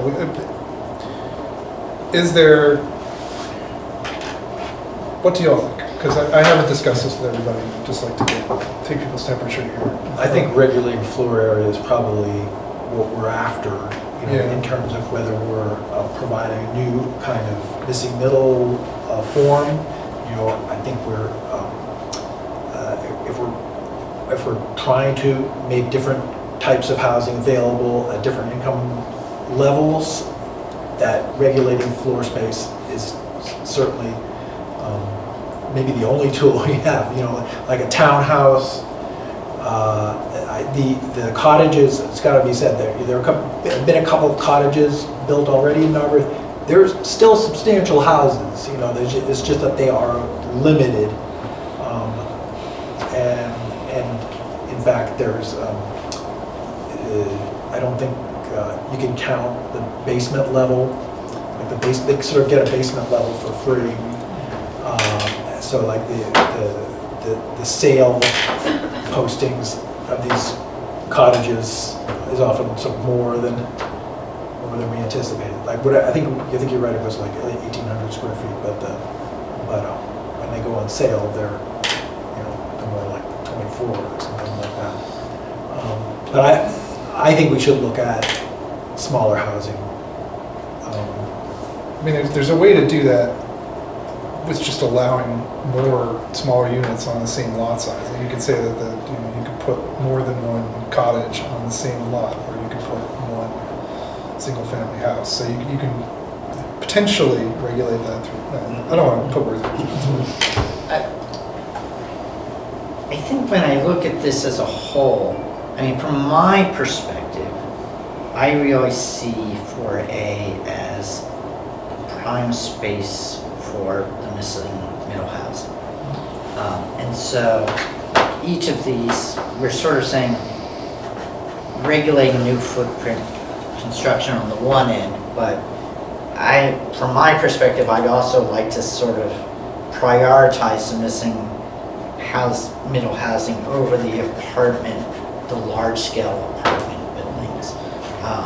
We're not there yet. Well, I know, but that's the problem, is that these are I just want to start on the regulating single-family housing. Is there an appetite? So you I have an appetite for regulating. Okay. Yeah, however I'm seeing a lot of no's. Does I think anybody it want? makes sense, Yeah. because 4A it's supposed to be that, it's a high-value land. If you're doing, I think we're trying to basically make it a bit more difficult to do large single-family homes, which have gone in the past couple of years in that area in the 4A district. So I think this would do that. I mean, I've shared my concerns, so I don't think I have anything to add. All right. So my only concern is in the paragraph above, much of the development activity, we cite the Montgomery County Planning Commission did not consider single unit construction to be preferred, and that Narberth Planning Commission considered incentivizing multiple units. But this reads to me, as I'm not a land development expert, this bullet reads to me as disincentivizing the single-family home rather than incentivizing the others. But again, that's my concern is, if we're, would people in the community reading this feel like, we cite these things that we're following or the reasons for it, but what we're actually doing is disincentivizing rather than incentivizing the others. I'm not a land use expert. Yeah, I guess the way I saw it was that by kind of disincentivizing this one specific type, we're incentivizing the other type. Yeah, I hear that. And that was kind of like, that was the thinking, but I definitely hear what you're saying.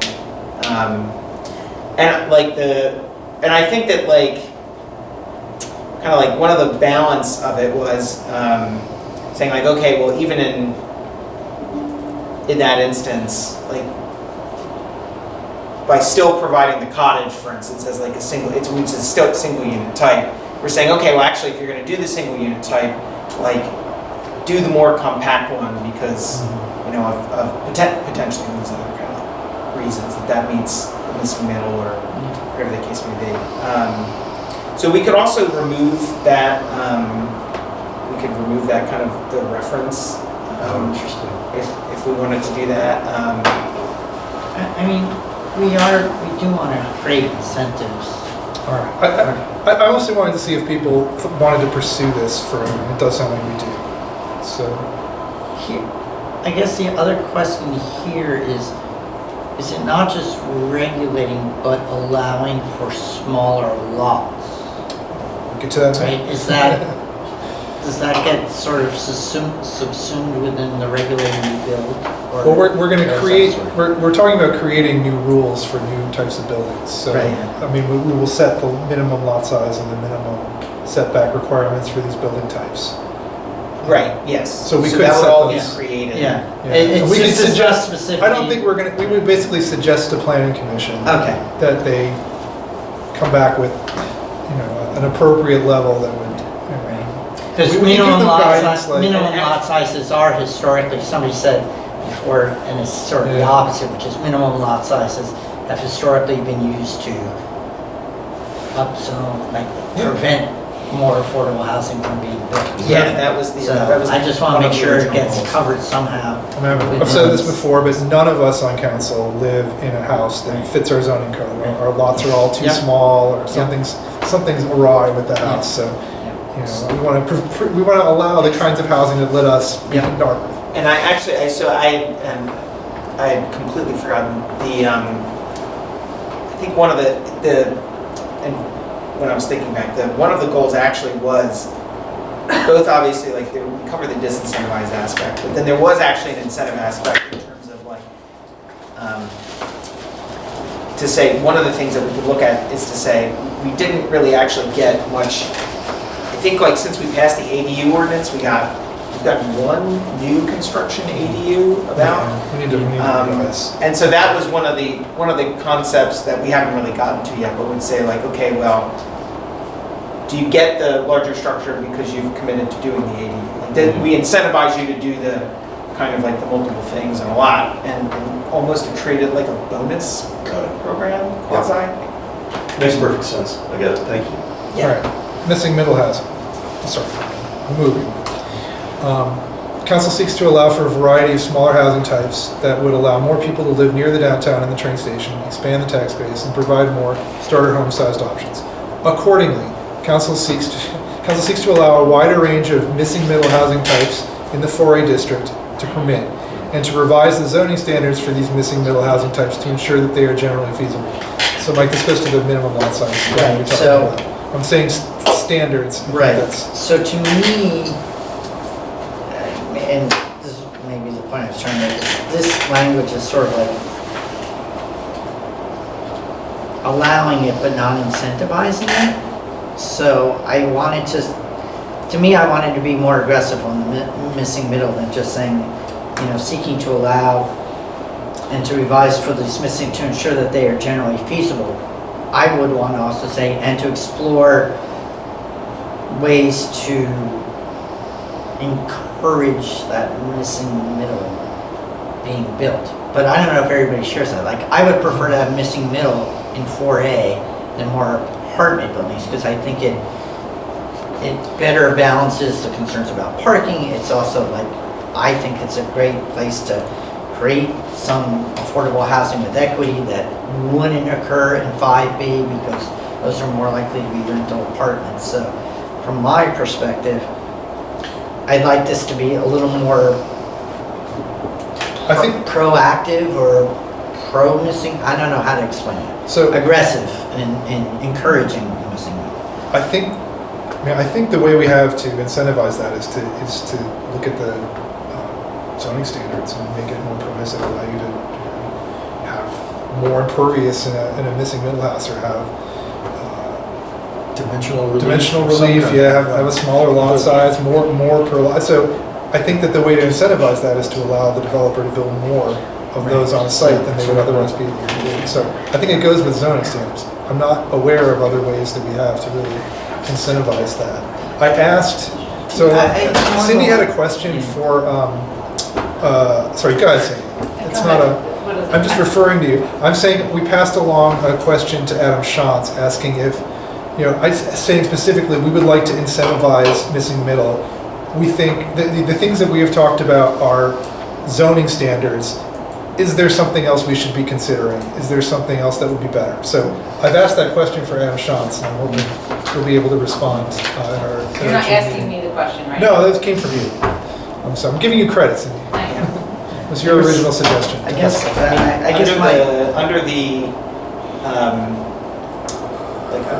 actually, this is maybe a question for the manager, Maggie. And I'm sorry to put you on the spot. If you don't know off the top of your head, that's totally fine. But does the municipality's planning code give us the ability to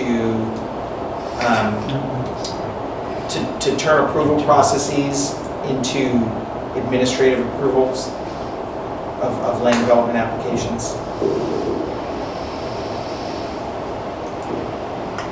Or is everything required to come to council for a public hearing? I don't know if the MPC allows for administrative approval of land developments. I don't know if I go that far. We need to have oversight. No, I mean, it's totally a normal thing for municipalities. I just don't know if the MPC allows this. But what I was going to say was, right, one way that you could, if it's allowed, one way that you can do it is to not have a tentative sketch plus prelim plus final, but to have for missing middle, you come for prelim, and then final is a checking of the boxes for technical code. But I don't know if it's allowed under the MPC. Yeah. It's just We currently allow prelim final. I'm sorry, Maggie. Yeah. You answer. No, I was going to say we currently allow a waiver for a preliminary plus final plan. You can seek a But waiver. I think the question, Mike's question about like how do you incentivize it, it's the certainty. You are not guaranteed to get a saldo waiver from us. And in fact, we have turned saldo waivers down in the not too distant past. So it's, the certainty is the way that you incentivize. But I'm sorry, I There was that call we had with your friend Amy. Yeah, What was it about? yeah. She did mention something about that, like see what we can do about sending applicants to the office for approvals to see if they meet our general goals, have them kind of push them forward.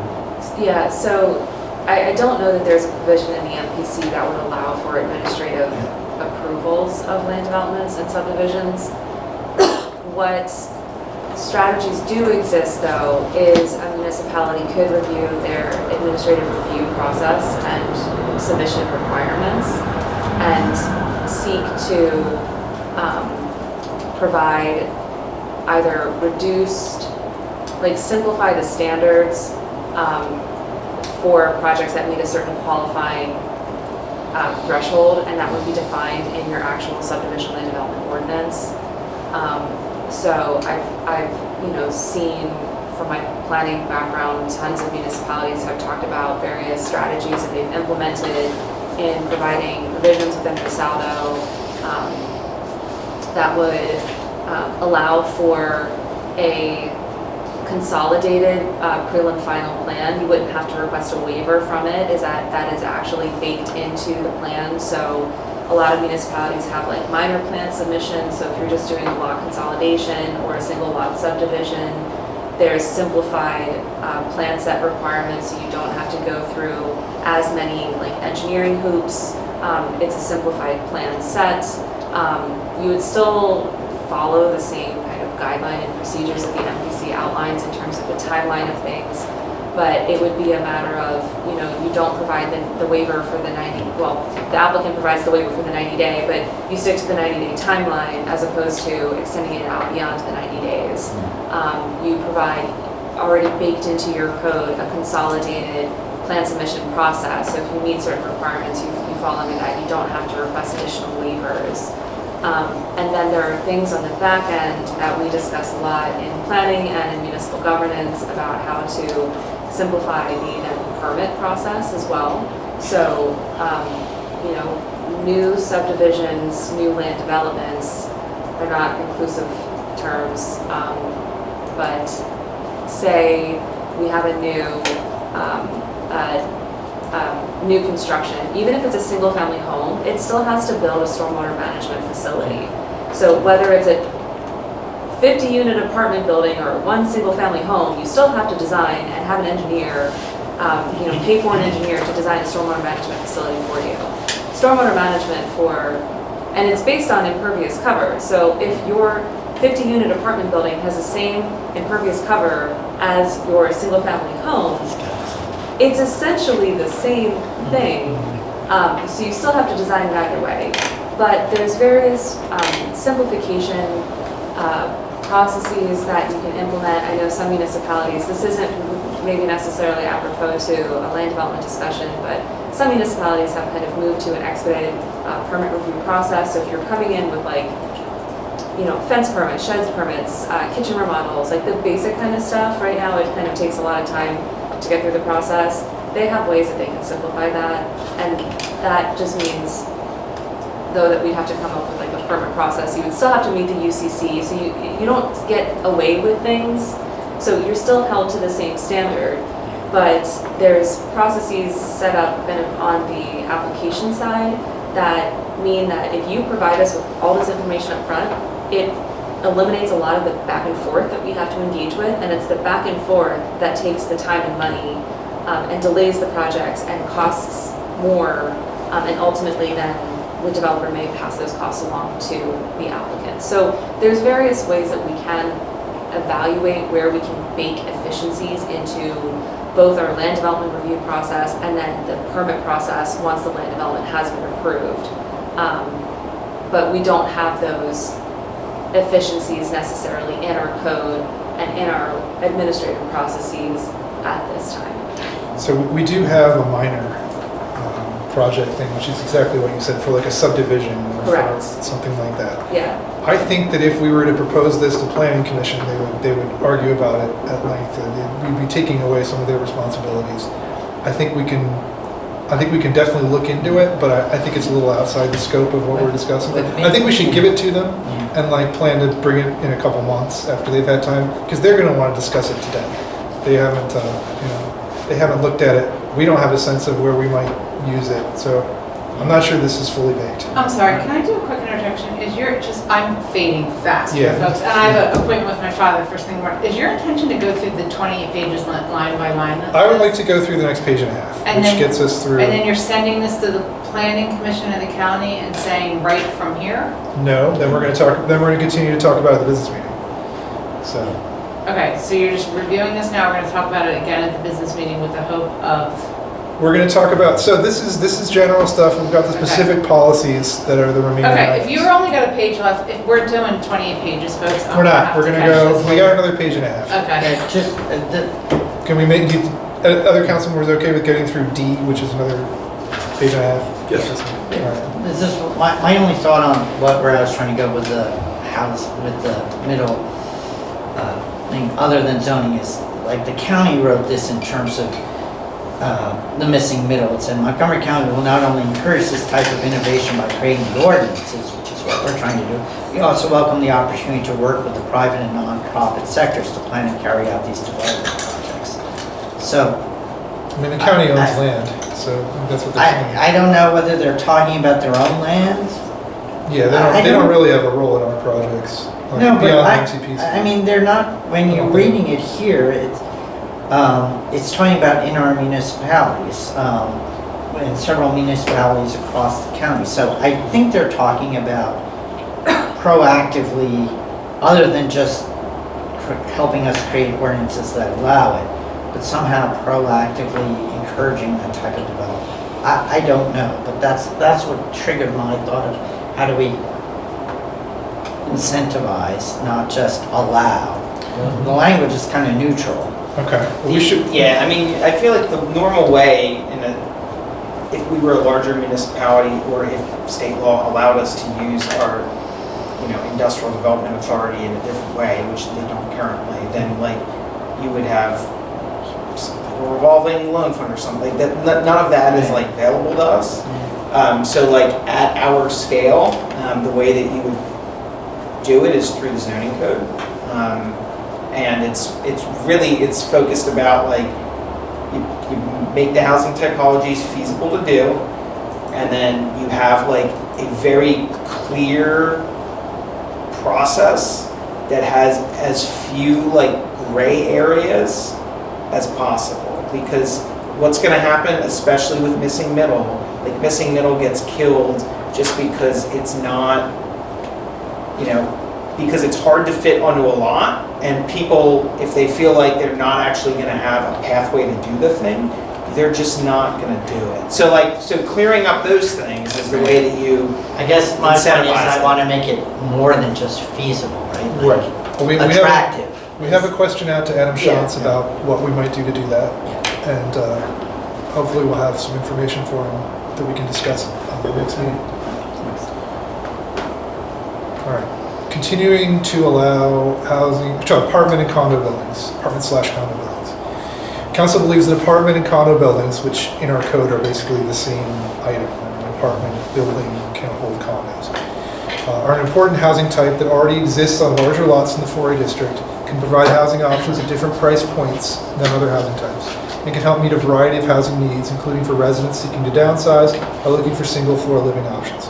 Council also believes that the apartment/condo building type would help support the downtown customer base, the train station, and the borough tax base. Council notes that the apartment/condo buildings are only allowed in limited areas of the borough, are unlikely to occur on properties that feature an historic property under the Narberth Historic District, and are only likely to be feasible on larger lots. Accordingly, Council seeks to continue to allow apartment/condo buildings on larger lots in the 4A district, to consider changes to technical and procedural requirements related to this building type, and to consider allowing more dimensional flexibility to support the feasibility of this building type on larger lots. Council also seeks to respond to resident concerns regarding parking requirements and the height of apartment condo buildings, and to require any such projects better support housing and climate outcomes.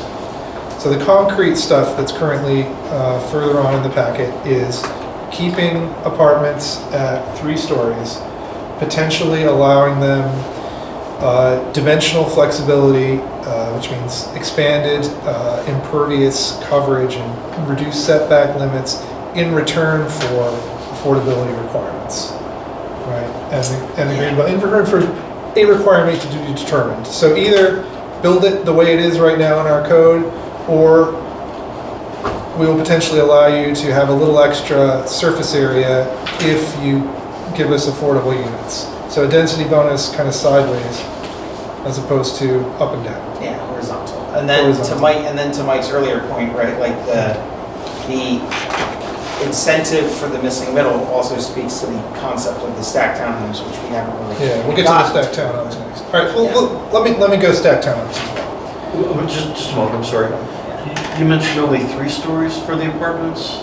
Yeah, that's the current consensus I've heard on council. Okay. I think that there is interest in exploring a 4th story for a stacked townhome concept, which would be something that would be fitting the missing, it would look different. It would look more like, the exterior looks more like townhouses.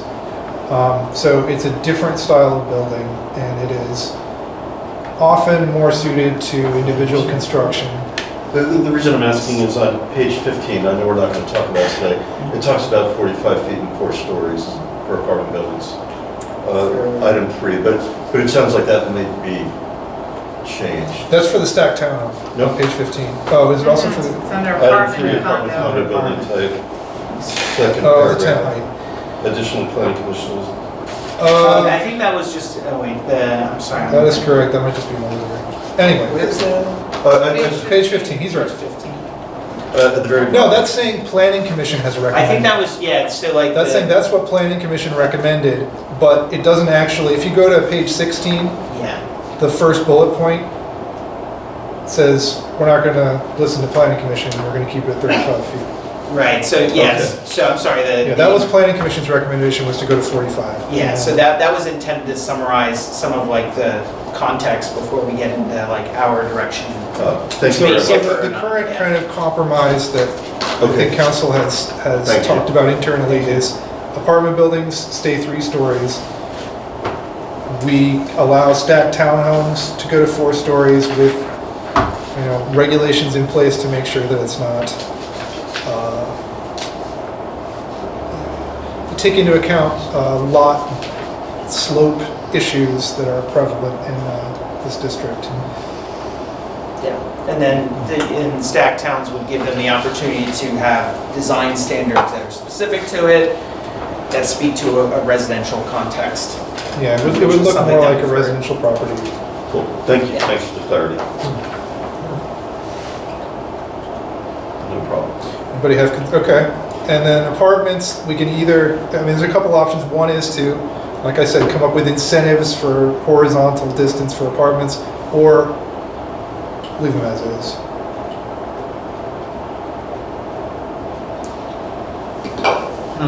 That's to be discussed, or is Well, that? I'm open to listening from what you all think here. But this would be an opportunity to discuss this before the vote. So I'm interested to hear. Do people oppose the idea of a 4th story for a stacked townhome in particular? Anybody want to? Cindy opposes it. 70% of the South Side residents oppose increased density. I would need a build out. You're talking about 45 feet from the bottom, from the top. Yes, I don't think we've done due diligence looking at that. Okay. Of what the reality would be, and the community was pretty clear. All right. I think the devil's in the details. It's awfully hard to say 45 feet in the abstract. I think, we learned that lesson a little bit from the Elm. That was before my time, but wasn't there something about the slopes that it ended up being higher than people thought it was No, I going think to be? that my recollection is to the reason why height was changed was because of the slope difference on 230 Haverford, because the back of That's 230 very true. Haverford. Oh, it's 230 Haverford. It was 230 that it was going to be weird. Yeah. To change the rules. I remember, I think it was yeah. one of the properties. I think we can definitely make sure that there is a component changing the height requirements to something that we are comfortable with. We can direct, you know, if we think 4 stories is acceptable, we can direct planning commission or we can say, come back with a height rule that makes sense for a sloped lot for Yeah. these buildings. Because our current, I'm sorry, I interrupted you. Well, I feel like we've moved beyond what we committed to moments ago, that this conversation is up through page 12. Yeah. But now we're getting into the specifics of pages 13, 14, All right, 15, if 16. you don't want to discuss it, then we can. Well, no, we can move on. I'm No, I trying think it's a to good, yeah, it's a good. frame the conversation in what you described 4 That's minutes fair. ago. Yeah. I was trying to give the apartment suggestions context, because I think it's not really clear just reading that, what the intent is, or what's to come in the legislation. So, Well, that's where I'm confused. Are we going to talk about what's to come now? Or that's going to be that's not going to end it's not going to end at 10:35. No, it's not. That's All going right. to be at 11:30. I think that, I guess like what I would say is in the missing middle housing section, can we include a reference to the stacked townhome form as forward kind of looking to say that this is going to be something that we're interested in I think that discussing? makes great sense. okay. Yeah. Are we all willing to say that the apartments are going to stay at 3 stories? Are we comfortable with that? I mean, we can just, that's implicit in that I language. think I did have mixed feelings about that just because, I do feel like 4A is that high value lands and we really want to support the downtown. But I also, if we're talking about the stacked townhome and if that has sufficient, ability to support the downtown, it does seem like a good compromise in terms of addressing some of the architectural concerns about matching the design style. I mean, I assume we're saying the idea is for stacked housing is that doesn't create as massive a sort of monolithic presentation, It's not a curbside, right? And so, I don't know how Michael, you're better at, can you put in design standards too, so that it's also like, like slope with a pediments or, I don't know how much you can do that. No, we can, we have a form-based code, and that was actually the intent, was to ask them to design. Okay. Yeah. So there'd be design standards attached to that. I think general interest in the stacked townhome as a concept. We will have future discussions about potential 4th story for the stacked townhome. Okay. When we get to the nuts and bolts of that kind of thing, if we get that far, will there be some sort of floor space estimates of what constitutes a townhome within a stacked townhouse? I would hate to. Well, we'll get some. We'll need to determine the general rules. There would need to be some sort of regulation to ensure that you're actually getting the stacked component, and that someone's just not coming in and building one large. Right, but one huge townhouse. Yeah, because that point, right, is to try to get. Yeah, and so, but there's ways to figure for that, and I think later on, once it's in the details, I had some preliminary thinking, but I think we should make recommendations. If I can just, about 12, 14 years ago, Lansdale built something, I believe they actually got a Montgomery Award for it. It's called Cannon Square. It's a stacked townhouse design community. It's actually like rear loading. It's a city block in Lansdale. So the context, the scale is a little bit different than what we're looking at here. But conceptually, it's a 4-story, look it up on Google Maps, Cannon Square, Lansdale. How do you spell it? C-A-N-O-N. Or 2 N's? 3 N's? C-A-N-C? One 2 N. N's. 2 N's? C-A-N-O-N? C-A-N. Is what I Okay. see. I'm sorry, 2 N's. It's late. C-A-N-N-O-N, Cannon Square. That's just one example. This isn't like the end-all be-all. I don't want to present this to you as like we should, as this is something that this is what we should do necessarily, but just as an example to see what that would look like as a starting point to maybe help ground you in what it actually appears. All right. Thank you. Folks, I'm sorry, I gotta bounce. I'm Okay. exhausted, and this is an important conversation. I can't have it at 10:40 after my day. Okay, are you adjourning soon or anything? I mean, we've got the 5B. Okay. Um, Yeah, I've shared all, I mean, you all know my questions and concerns, so Yeah. I'm sorry, I'm gonna Thanks for staying this I'm gonna long. bail out. Thank you. Thanks for taking it.